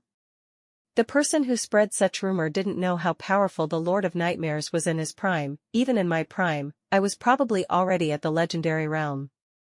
Then the Lord of Nightmares was much stronger than someone in the legendary realm in his prime? Of course, when I spoke to you using the spiritual force outside, I sensed a few strong auras. I suppose they are what you call someone at the legendary realm. Don't blame me for being frank with you, but even if they combined forces, they probably would be no match for the Lord of Nightmares in his prime. Kanoris paused here and hesitated a bit. But I did sense a really strong aura. He's no match for Osric then, but he might stand a chance against the Lord of Nightmares. Say, when did you start getting to know such powerful people? I just got to know him today, Lin Li replied simply. The strong aura Kanoris referred to had to have been Apophis. The old man was indeed so strong that he was nearly above being immortal. He had only used a bit of mana in the library, and had beat Lin Li to a pulp. If he used all his strength, Lin Li might just turn into ash. When he thought of this, Lin Li turned to look at the demon magic lamp on the desk again, and his gaze became fervent. If what Kanoris said was true, then the brilliant shrine really gave him an invaluable gift indeed. Of course, The gift had to be usable for it to really be valuable. Well, Kanoris, what should I do to completely control the strength of the Lord of Nightmares? Completely control the strength of the Lord of Nightmares? Stop dreaming, that's impossible given your current abilities. So you've just been spouting nonsense? Lin Li was on the verge of tears with how ridiculous the situation was. This Kanoris had been going on and tempting Lin Li, but in the end, all he said was something like, "Don't even dream about it. How's that nonsense?" Kanoris' voice rose in pitch. "I'm the greatest soul trader there ever was. Why would I say anything I'm not sure of? Yes, you're not powerful enough now to control the strength of the Lord of Nightmares, but you can borrow it." Lin Li paused. Borrow? That's right, Kanoris paused before continuing. You think Osric sealed me in here for nothing? For the past 1,300 years, I've been studying, and now I have deciphered the seal on this hammer as well as mastered the 12 magic lamps. The seal on it is not just any seal, it contains a part of Osric's mental strength. He used his mental strength to restrain the 12 powerful demon lords and sealed all their souls and memories, only leaving a bit of pure strength for people to summon. If you want to borrow the strength of the Lord of Nightmares, of course you have to start by using mental strength. Then what should I do? Very simple, from today onwards, whenever you have the time, summon the shadow from the magic lamp. You can leave it be after that, just assign it some task like washing your clothes or cleaning. Whatever it is, make sure you infuse some of your mental strength into the seal. That's when the seal is at its weakest, and you can use this chance to infuse your mental strength into it. Perhaps you won't see results in a day or two, but after some time, the seal would have some of your aura, and then there will be a small crack in it. Don't underestimate the small crack. The Lord of Nightmare's soul and memories come out from that crack, and once the shadow has these, it will instantly have the true strength of the Lord of Nightmares. Even though it is only a really small portion, it is unimaginably powerful.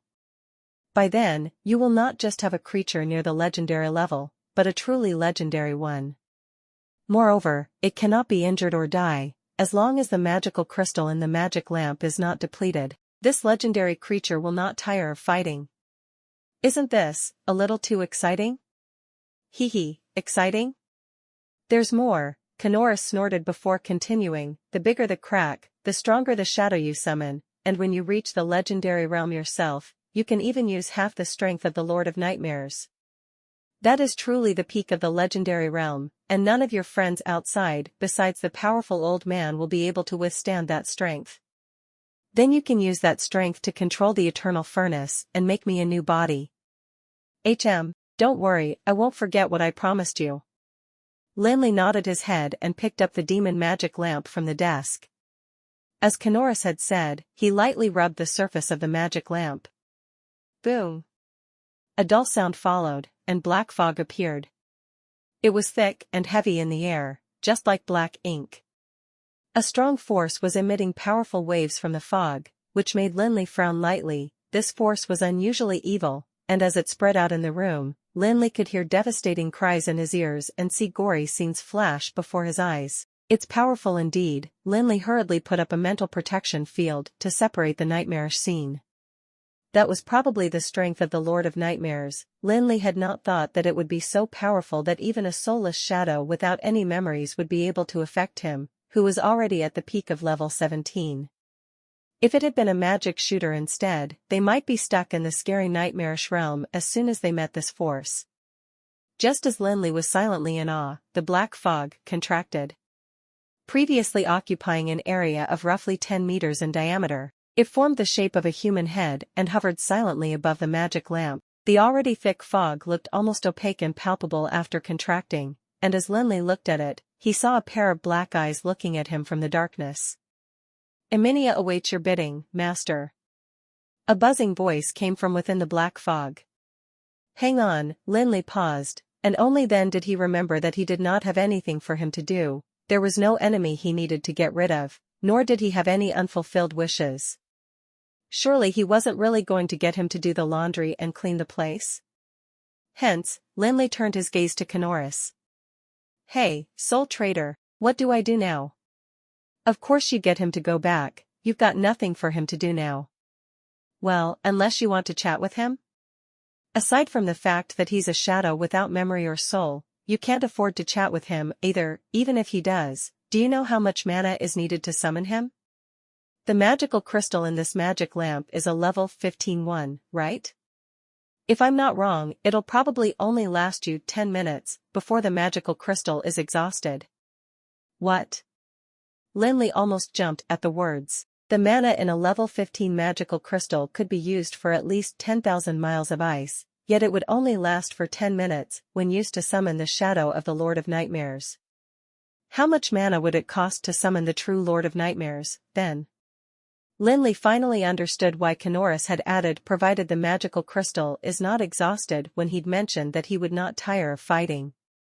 Thankfully, it was only a shadow they summoned. While a level 15 magical crystal was valuable, luckily, Lin Li had a few more on hand, and if he used them wisely, he should be able to summon the shadow at least a dozen times. However, once he made a crack in the seal and released the soul and memory of the Lord of Nightmares, he would need something more powerful than a level 15 magical crystal. Whatever he summoned was going to be something much more powerful, after all, and needed something equally powerful to sustain it. Perhaps he was going to have to use a legendary magical crystal. But these were distant worries, and he could worry about them later. Lin Li shook his head, and brushed the worries aside. At the same time, he released a bit of mental strength, and let it combine with the seal on the magic lamp following the black fog. Alright, Emilia, you can go back first. After that, Lin Li waved his hand, and the black fog returned into the demon magic lamp. Once the shadow disappeared, Kanoris rushed to ask excitedly, well, how does it feel? Feel weird. Lin Li recalled earnestly the time when he combined his mental strength with the seal. For some reason, he felt something, but it was hard to put into words. There seems to be more than just Osric's mental strength there. Nonsense, I've been sealed in here for 1,300 years, and have studied these seals inside out. When I say mental strength, I mean mental strength. How can there be anything else? Never mind, let's talk next time. I've been resting for so long, if I don't go back, Mr. Herza is going to be mad. Lin Li could not think of anything else but to stuff the demon magic lamp back in his pocket. Bloody hell. Just as Kanoris was about to be sent back into the ring of endless storm, the great soul trader jumped suddenly. You're going to throw me back into that damned dimensional space? No, no way, I'm telling you, I swear, I'm not going back into that damned dimensional space ever again. The heck, Lin Li did not think that Kanoris would have such a big reaction to it. He was just asking him to hide in the dimensional space, not asking him for his life. Lin Li was left helpless toward Kanoris' reaction. Kanoris, good sir, you're a hammer now, one that jumps and talks too. If I don't put you back into the dimensional space and somebody sees you, aren't you afraid that they'll take you for a magical beast and capture you? Wait, when Lin Li said this, he suddenly recalled something. Kanoris, since when can you control the hammer? I remember you were nearly melted by the dragon hawk and you didn't make the hammer run away when we were in Cinder Woods. What's going on now? This is why I'm never going back to that damned dimensional space. The usually dignified soul trader Kanoris suddenly spilled expletives. Damn it, that stupid ring of endless storm of yours has the scariest dimensional space on Earth. There is a frightening force in it, and it is constantly tormenting my soul. It's even scarier than the strength of the Lord of Nightmares. In order to escape the torment, I had to force myself to tear away a bit of the seal, and you know what'll happen if I do? I'm not as powerful as the Lord of Nightmares, and when Osric killed me, my soul should have already dissipated, but in order to keep the knowledge I have, Osric forcefully sealed me into this hammer with magic. Other than to restrain me, it also protects my soul. Once this seal is broken, my soul will dissipate. So now you. I'm fine now. A small crack won't destroy the seal left by Osric, but if you keep me in that damned dimensional space again, I cannot guarantee that I won't destroy the seal to escape. The torment on your soul is something you won't understand unless you've experienced it for yourself. Alright, I'll bring you with me, but you have to promise that you will act like a real hammer. By then, Lin Li's mind was a mess. Too many things happened today, from the demon sealed into the magic lamp to Kanoris who had torn the seal, as well as the strange power hidden in the ring of endless storm. The consecutive scares left Lin Li unable to react to it, and he could not be bothered to argue with Kanoris, only accepting his demand for now. Sigh, a mage with a hammer, how outstanding indeed. After the inauguration ceremony, the Tower of Dusk became quiet again as most of the guests had left. Even Hoffman, who had made an appointment with Lin Li, was now discussing a deal in Dulan City. There were few people left in the Tower of Dusk. They included Jirian. The fatty was having it easy nowadays as the Guild of Magic was nearly unbeatable in Jirosa's city. Not a single force dared to show them the slightest disrespect. Well, Lin Li did leave them with a very serious warning before he left. The scene with hundreds of ice sculptures at the Black River was still vivid in their minds. Which force would dare to provoke the Guild of Magic? If they messed with the old fatty Jirian, they might not be in much trouble, but if they annoyed the one in the breezy plains, and he came back with another 1,000 miles of ice, then it was not going to be a pretty sight. Hence, Jirian was not worried at all, leaving the matters at the Guild of Magic to Kevin while he lazed around. Now that he was in the breezy plains, he did not even want to leave, constantly bugging Lin Li to give him a position here. The heck, how can I give you a position? Lin Li was perplexed. He was the president, and it would not be an issue for him to assign a position. Moreover, given his relationship with Jirian, he would even give up his position as president to him. But sir, you're the president of Jirosa's Guild of Magic, that is assigned by the Supreme Council. How would I have the guts to give the president of another Guild of Magic a position here? If I did, wouldn't that old man Apophis break my legs? Lin Li's head starting aching more when he thought of Apophis. Apophis should have left the Tower of Dusk after the inauguration ceremony since he was one of the 3 arbitrators of the Supreme Council, and should have many things to worry about. Usually, he did not even attend inauguration ceremonies, and even if he did, he would only say a few words of congratulations before leaving. This time, however, the old fellow seemed to have got up on the wrong side of bed as he stayed at the Tower of Dusk for 10 days straight, even teaching Lin Li magic every day, resulting in the latter leaving the library bruised all over each day. Today was the same. Apophis had called Lin Li into the library bright and early in the morning, and gave him a good beating, leaving him bruised before he decided to be kind and let him go. Damn it, is this karma? Lin Li muttered to himself as he sat on the bed and applied the recovery potion on the bruises he had on his face. This is a dream come true for most people, yet you don't know how to cherish it at all. I wonder what Mr. Apophis sees in you. Kanoris lay quietly in the center of the desk, yet his words were unbelievably savage. Pfft. Admit it, your abilities have improved tremendously in the last 10 days, and you're almost at level 18 now, aren't you? Even I can tell, so surely you feel something? Well. Lin Li was at a loss for words. Kanoris was right, he was constantly beat up in the last 10 days, but his abilities had improved considerably too. Apophis was a sanctuary master, and much more powerful than Andoin. It was a dream come true for every mage to be able to receive his teachings. But of course, while he knew that, he could not take it lying down. Lin Li applied the recovery potion and gritted his teeth. When I reach the sanctuary realm, I'm going to have fun beating up this old man. Right, besides getting beaten up, did you summon the Lord of Nightmares these days? Every day. I've even used up a few level 15 magical crystals. Hey, Soul Trader, is your method really feasible? Why do I feel like the seal is not loosening at all? Just summon it every day. You can't rush whether the seal will be opened or not. Do you know how powerful Osric was? How can you break open a seal he made with his mental strength in a day or two? That's true. Lin Li thought for a while, and decided that Kanoris' words made sense. He nodded his head before suddenly recalling something. Hey, Soul Trader, you said that there is a scary force in my ring of endless storm?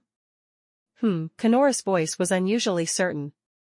While I have no idea where it's from, it gave me a sense of familiarity for some reason. Can you tell me where this dimensional space is from? A very faraway place. Lin Li pursed his lips, without paying regard to what Kanoris said.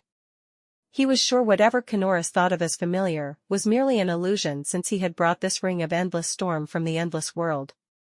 Even if Kanoris was a powerful demon, he could not have traveled through time and space and come into contact with the ring of endless storm, right? However, this made Lin Li recall something. Back in the endless world, there was a legend about the space artifact, the ring of endless storm. There was a secret hidden within it, and anyone who got a hold of this secret would have powers comparable to a god's. Lin Li never paid much attention to such sayings, as he was the owner of the ring of endless storm and knew better than anyone that it was purely a space artifact with no huge secret nor powers comparable to that of a god. Hence, every time he heard such a rumor, he merely smiled. But this time, Lin Li did not smile. Even Kanoris said that there was a scary force hidden in the ring of endless storm. Could that space artifact really be hiding a huge secret? Seems like it's time to study it. Just as he was going to ask Kanoris what the force was like, a knock sounded on the door. President Felix, Mr. Hoffman is here. Do you want to meet him? Gavin knocked on the door. Aside from the fact that he was a tad ambitious, this beefy archmage was a talent indeed. Lin Li had been busy being beaten up and being dragged into conversations with Jirian for the past 10 days, and had no time for official business, all of which was handled neatly by Gavin. Alright, I'll be there soon. Lin Li applied more recovery potion on his face before opening the door and heading down with Gavin. As the pair walked, Gavin gave him a brief update on the Guild of Magic. 7 mages had just joined, but they were mediocre in terms of abilities. Hence, Gavin prepared their level certifications and gave out robes and magic staves to them before he had them train under an archmage for the past few days. Nothing is easy from the start. Lin Li was frustrated at the current situation too. It had been about 10 days since the inauguration ceremony, but the Tower of Dusk remained empty. Only 7 mages who were not even magic shooters arrived. This was worlds apart from the Guild of Magic of his dreams. Of course, Lin Li knew that this was inevitable. There were quite a few mages in the breezy plains, and many of them were powerful magic shooters and archmages. However, most of them have already been bought over by powerful forces, and it would not be easy to have them join the Tower of Dusk. That aside, Lin Li believed that even the 7 new mages with their mediocre abilities would not have joined the Tower of Dusk if they had had another choice. Well, such was the profession of a mage. Everything they needed, like magical equipment, spells, potions, magical gemstones, and crystals, cost dearly, and without a powerful force supporting them, it would be difficult even for the most talented of them to improve. After all, not every mage could be like Lin Li and turn the cheapest of ingredients into a treasure.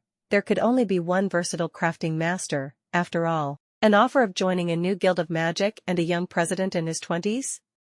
Most mages would brush it off the minute they heard it. Who would dare gamble their future the way Gavin had? Lin Li knew that if everything went normally, the situation would continue until the Tower of Dusk became influential and attractive enough to the mages who were more shrewd than businessmen. Only then would they come to the Tower of Dusk to get their level certifications. This was a gradual process, and something that every new guild of magic had to face. Even if he held resources that other guilds of magic coveted, he was not spared from this either. When Lin Li walked into the meeting room, Hoffman had already been waiting for a long time, but there was not a trace of annoyance on his chubby face. On the contrary, he was smiling gleefully as though something great had happened. Mr. Hoffman, you seem to be in a pleasant mood? I just clinched a deal. If I'm lucky, I can earn some money from it, Hoffman said casually as though he had just sold some cabbage, but anyone who knew him would not dare think so. He was one of the bosses of the Glitter Gold Trade Union. Some money, to him, would mean at least 1 million gold coins. Right, President Felix, what happened to your face? Hoffman asked, curiously after he sat down. This? I got this after I accidentally hit my face while coming down the stairs, Lin Li said simply, and hurriedly changed the topic lest Hoffman pressed any further. Mr. Hoffman, you came at the right time. I was planning to look for you in Duland. I wonder if you recall that I told you I had a deal to discuss with you during my inauguration ceremony? Well, do you have time today? If you do, how about we take this opportunity to talk about it? I'm here because of that. I was going to head back to Breezy City after discussing the other deal, but I recalled what you said, and decided to come here instead. After all, I believe President won't disappoint me, Hoffman finished with a smile after casually showering Lin Li with some flattery.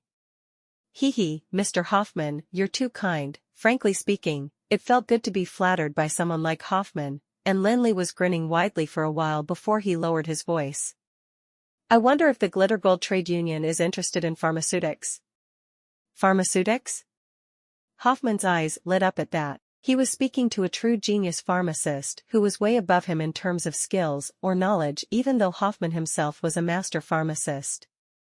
If they worked together to sell potions, it'd be like hitting the jackpot. However, Hoffman was someone who had seen it all. While he was beyond elated, he did a good job schooling his expression. President Fellick, could you fill me in on the details? Oh, it's simple, Lin Li smiled, and retrieved a red potion bottle from his pocket before placing it on the table. This is a new potion I learned that is very suitable for mages below level 10. I can make about 30 bottles a month, but as you know, potions can cause harm to the body when taken in excess. I've only got so many mages below level 10, and can't possibly use that much of it. I have no idea what to do with the leftovers, hence I thought, why not exchange it for some gold coins? But since I can't spare that much time, I wonder if you have any ideas, Mr. Hoffman. What kind of potion is this? How come I haven't seen it before? Hoffman opened the bottle and took a whiff before a look of surprise could be seen on his face. He was after all a master pharmacist. With the financial backing of the Glitter Gold Trade Union, he had gathered countless potion recipes, be it the common ones, or the ones used by the High Elf's royalty. Hoffman dared say that he might even have more potion recipes than the Pharmacists' Guild itself. This is called the Arcana Potion, and can be used to stimulate growth in mana, helping mages who have reached a bottleneck in their growth. Isn't that the arcane magic potion? Hoffman sounded doubting. As a master pharmacist himself, he knew that there was indeed a potion that could be used to stimulate mana growth. It was used by mage apprentices below level 5 who could not break through, becoming a true mage. Wasn't that called the arcane magic potion? How come it's called the Arcana Potion now? Moreover, this Arcana Potion he held in his hand was blood red, and didn't seem to be the arcane magic potion either. Yeah, it is like the arcane magic potion, but there is a small difference. The arcane magic potion is targeted at mage apprentices below level 5, but the Arcana Potion targets mages below level 10. You're saying that this Arcana Potion can turn a mage into a magic shooter? Hoffman's eyes grew as wide as saucers as his hands holding the bottle of Arcana Potion trembled. He could not believe his ears. A potion capable of turning a mage into a magic shooter? Was there something scarier than this? In the vast breezy plains, there were tons of mages at the peak of level 9 dreaming to surpass it and become a true magic shooter, but even they knew that most of them would not be able to accomplish that in their lives. It was much harder for one to go from a mage to a magic shooter, more so than transitioning from a mage apprentice to a mage. Out of 10 mage apprentices, perhaps one of them would become a mage, but even amongst 100 mages, perhaps not one of them would become a magic shooter. No matter how well-equipped or talented they were, they dared not say that they would be able to reach the realm of magic shooter. But now, this young president took out a potion bottle and told everyone that if they drank it, they could go from being a peak level 9 mage to a true magic shooter. What would happen then? Hoffman did not even need to think to know that the mages of the breezy plains would go crazy over the potion. None of them would be able to resist it, and they would spare no cost to get their hands on the Arcana Potion. Well, Mr. Hoffman, are you interested? What?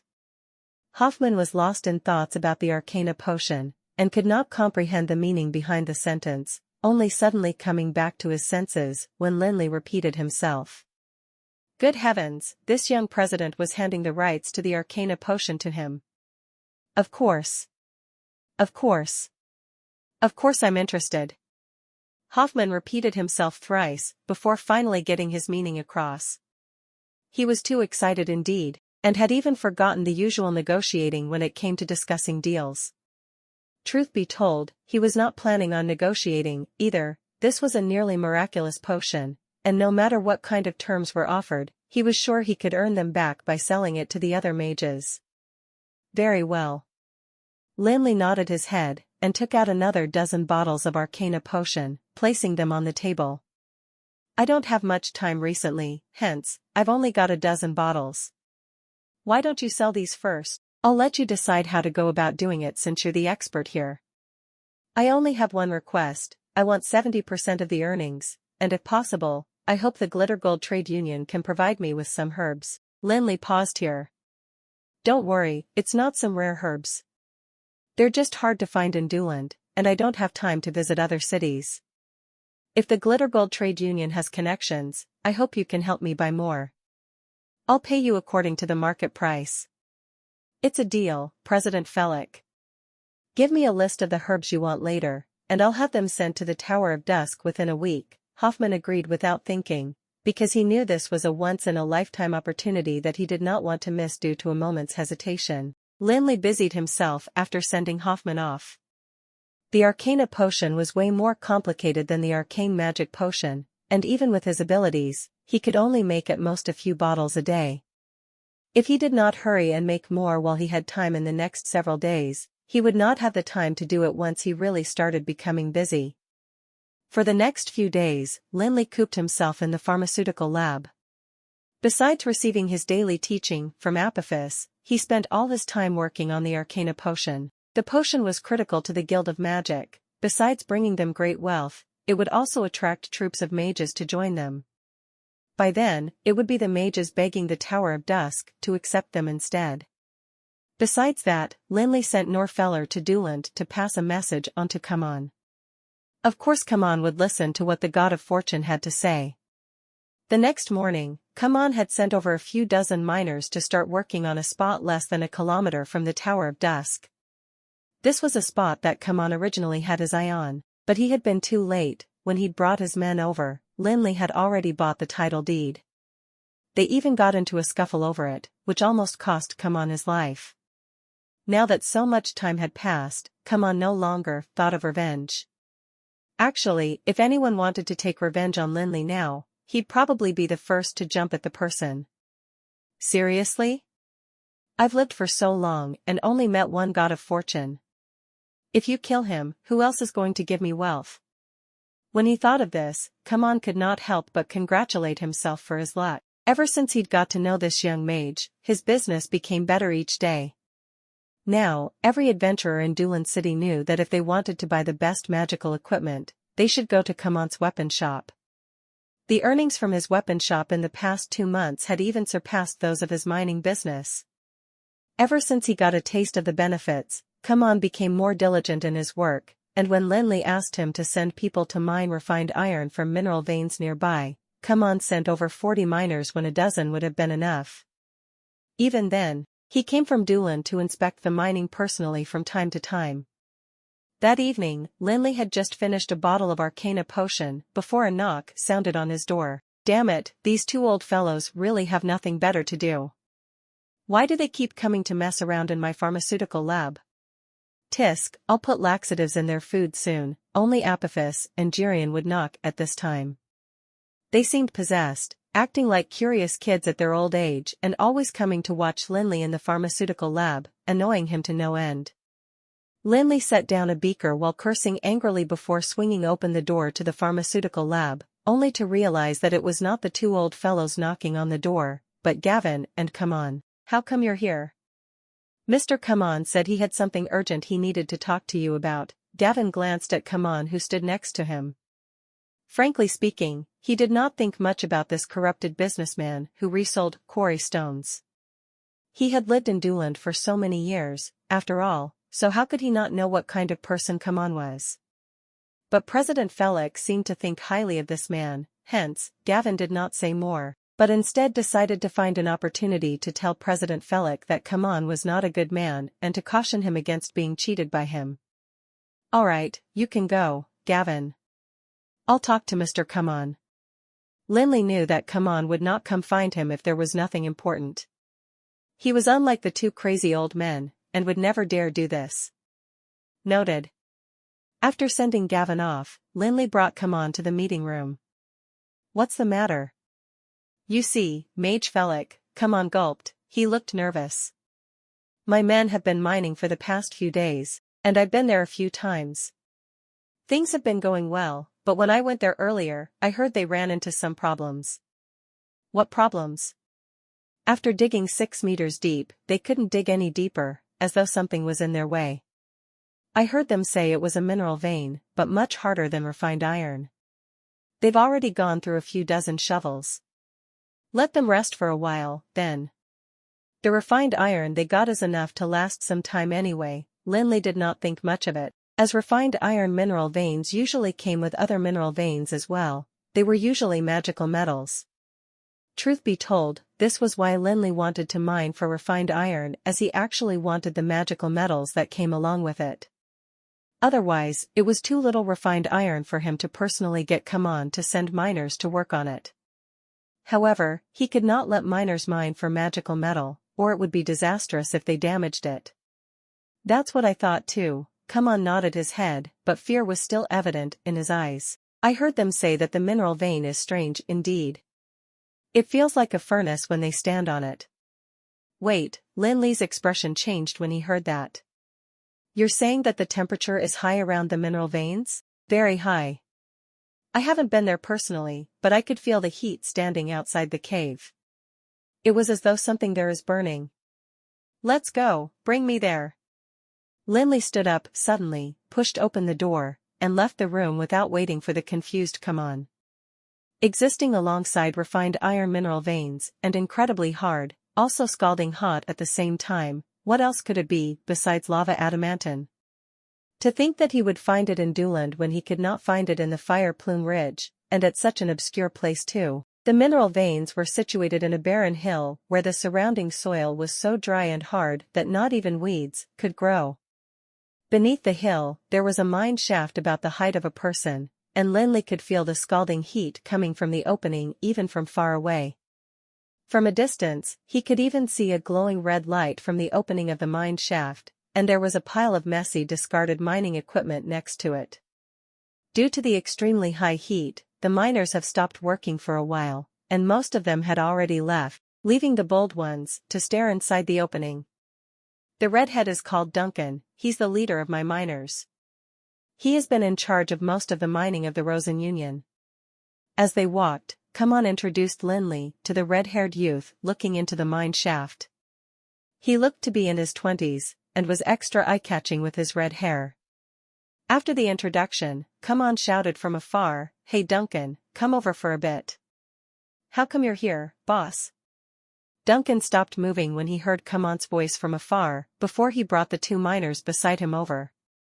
"Boss, it's really dangerous there now, you shouldn't go too close." "I brought Mage Felix over to take a look," Come On said while looking over to the glowing mine shaft opening. "Say, Duncan, what's going on now? Can you continue mining? Why do I feel like the temperature has increased?" "The temperature is indeed much higher now. I went to take a look, and it's hotter than a volcano crater at this point. If we go in, we'll be cooked in a matter of seconds. I'm afraid this mineral vein cannot be mined anymore, boss." The young miner shook his head helplessly. "You went in?" Lin Li was a little shocked. While this red-haired teen looked strong, he did not look to be well-versed in martial arts, much less be at level 10 with combat energy.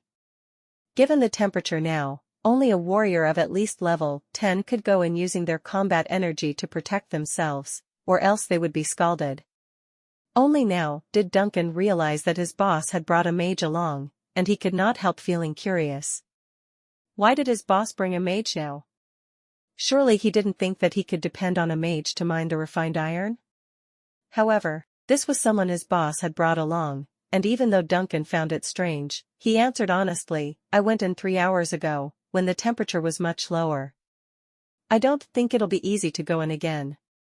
Lin Li nodded, and did not say more. There was probably a lava adamantine mineral vein hidden in this mine shaft after all, as this only happened with lava adamantine mineral veins. When they were buried underground, they were just like any other mineral vein, but once they came into contact with the air, the fire magical element in them was released, and would start spreading faster and faster. If not mined, the fire magical element would be depleted in at most 5 days, and by then, the precious magical metal mineral vein would be just like any ordinary stone. Come on, get someone to bring me there and have a look. Mage Felix, isn't that too dangerous? Come on, jumped in shock. The mine shaft was already boiling hot, yet he still wanted to go in? What if something happened? Don't worry. Lin Li smiled. The lava adamantine's temperature was scary only to an ordinary miner. It was nothing to him as an archmage and a master of mining. He had a whole bunch of methods to deal with the heat. Even with just a flame shield, he would be able to guarantee his safety in the mine shaft. Of course, if he were to bring someone else along, it'd be a bit more complicated. Alright, then, come on, hesitated, but did not continue.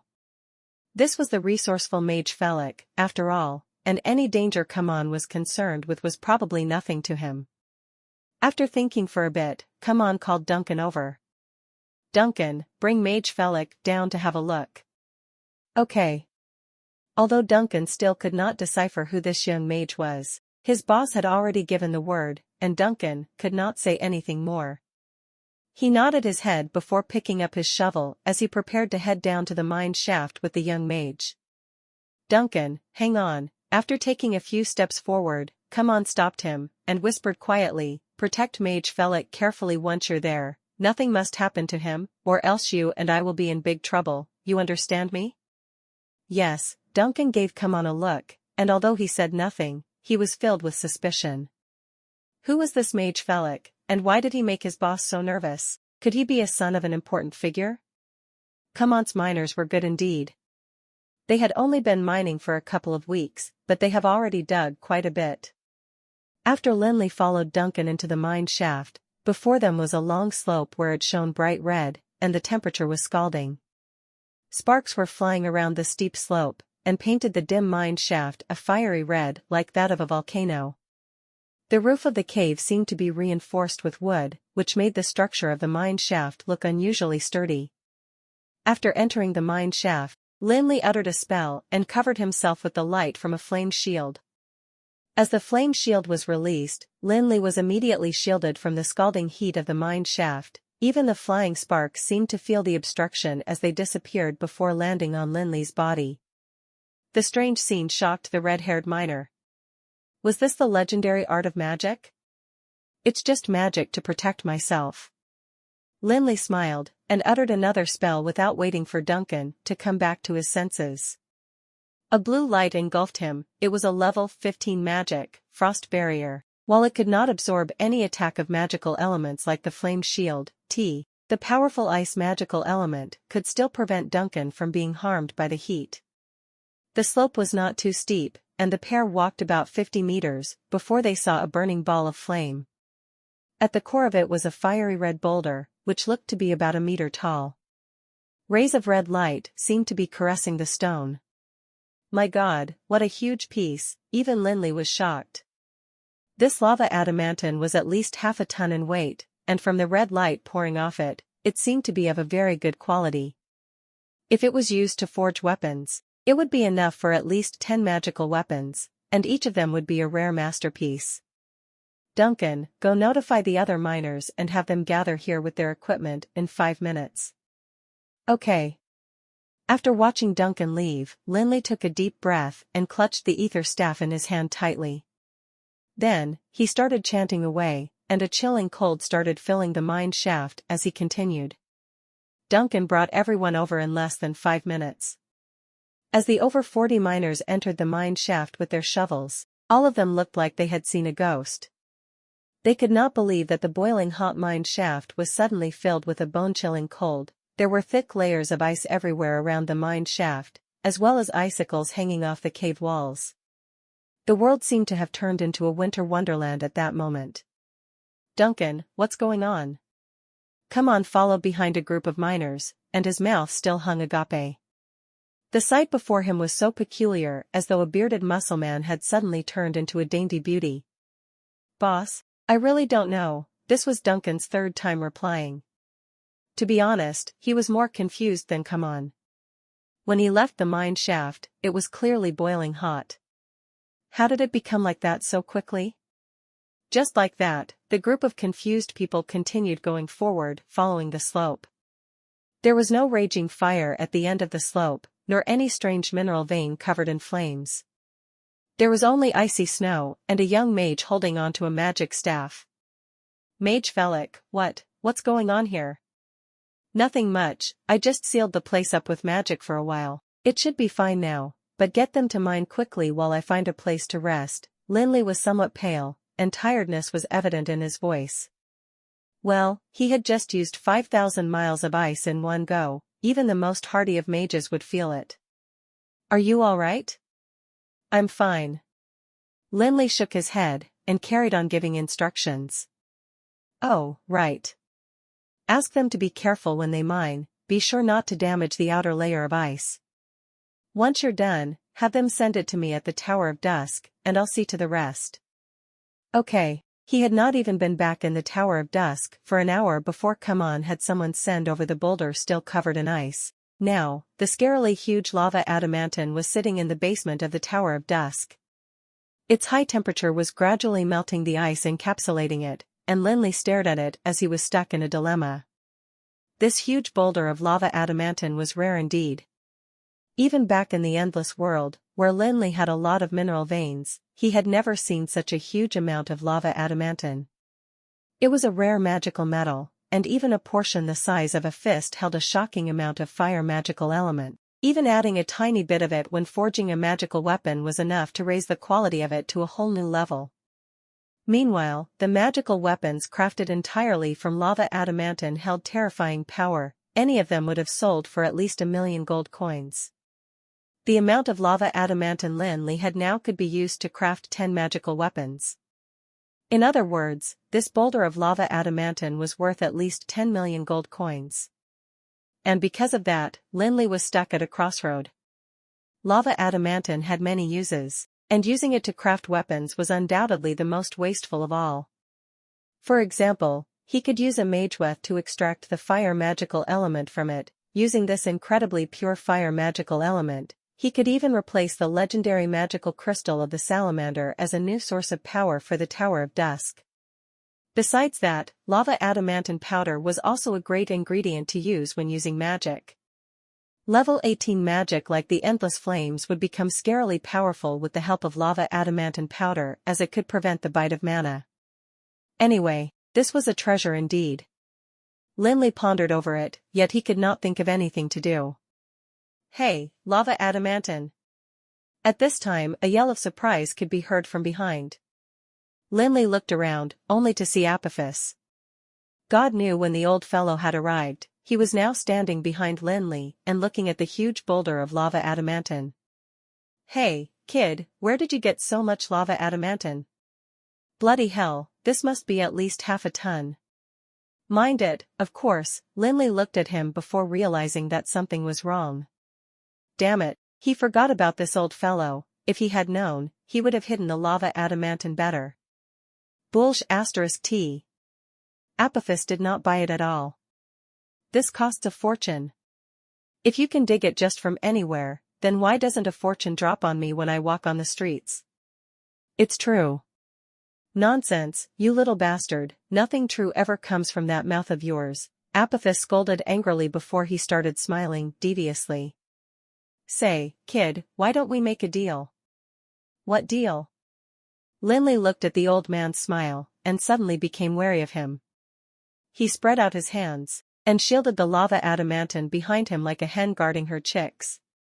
Anything but this, you hear me, definitely not this. Damn it, you little bastard, why are you stingy? You're exactly like that bastard of a teacher you have. I am a sanctuary master, will I ask you for something without giving anything in return? Moreover, I only want a bit of it, at most the size of a fist. The old man broke into a rage suddenly, and after complaining furiously, he sulkily said, how about this, you give me a piece of that lava adamantine, and I'll give you a blueprint so that you can make good use of this stuff unlike the morons who use such precious magical metal to make weapons and armor. What an utter waste. I don't need blueprints. Lin Li rejected the offer without even considering it as he thought. I have plenty of blueprints, and each of them is at least of a divine level. Why would I need your blueprint? Don't regret this, kid, I have the blueprint of the Skybreaker. Only I have it in the whole of Anril. Not even for the Skybreaker's blueprint. Lin Li finished his sentence, but he found it strange. Wait. Skybreaker? Could this old man be talking about the Skybreaker that was more powerful than the magical crystal cannons and had blown down a sky castle during the war back in the Dark Ages? Damn it, this was going too far. The Skybreaker was a closely guarded secret of the Dwarf Kingdom. Back then, during the war, 6 sky castles had been blown down by the Allies, and one of them was blown down by the Dwarf Kingdom using the miracle that was the Skybreaker. There was no blinding magic light, nor the Wyvern army that covered the sky and land, only 100 Skybreakers firing at once. Then, the purportedly infallible sky castle fell just like that. However, the skill of crafting the Skybreaker had been lost after the war. Even the Dwarf Kingdom did not have the blueprint, so where did this old fellow get it from? How come you have the blueprint for the Skybreaker? Of course it's from the dwarves. The old man did not seem keen on telling him where he got it from, and only briefly explained, don't bother about where it came from. I'm just asking whether you want to exchange for it. If you do, I'll give you another gift. The old man then retrieved a ring from an inner pocket. The ring looked nothing out of the ordinary, and was made from common silver. There was no magical wave coming from it, either. Besides being a little old, it looked just like rings that cost a few silver coins sold on the street. If he did not see it for himself, Lin Li would never believe that a common silver ring would be kept so carefully by the sanctuary master. Take this ring to a dwarf named Jern, and pass him the blueprint. Tell him an old friend is asking a favor, and he will help you turn this lava adamantine into a Skybreaker. After finishing, the old man did not care whether Lin Li agreed to it before shoving the ring in his hand. I've held on to the blueprint for more than 1,300 years. It's time to return it to the dwarves. You're in luck, kid. I'm taking a piece of lava adamantine from you, but I'm doing you a huge favor. Lin Li knew that the favor the old man was referring to was the blueprint. It was more important compared to the Skybreaker as it was something that the Dwarf Kingdom had lost for over 1,300 years. If he brought it back to them, they would probably agree to any of his requests, given their straightforward attitude. Thank you for watching Mystic Realms Recap. Please like, share and subscribe. Have a great day.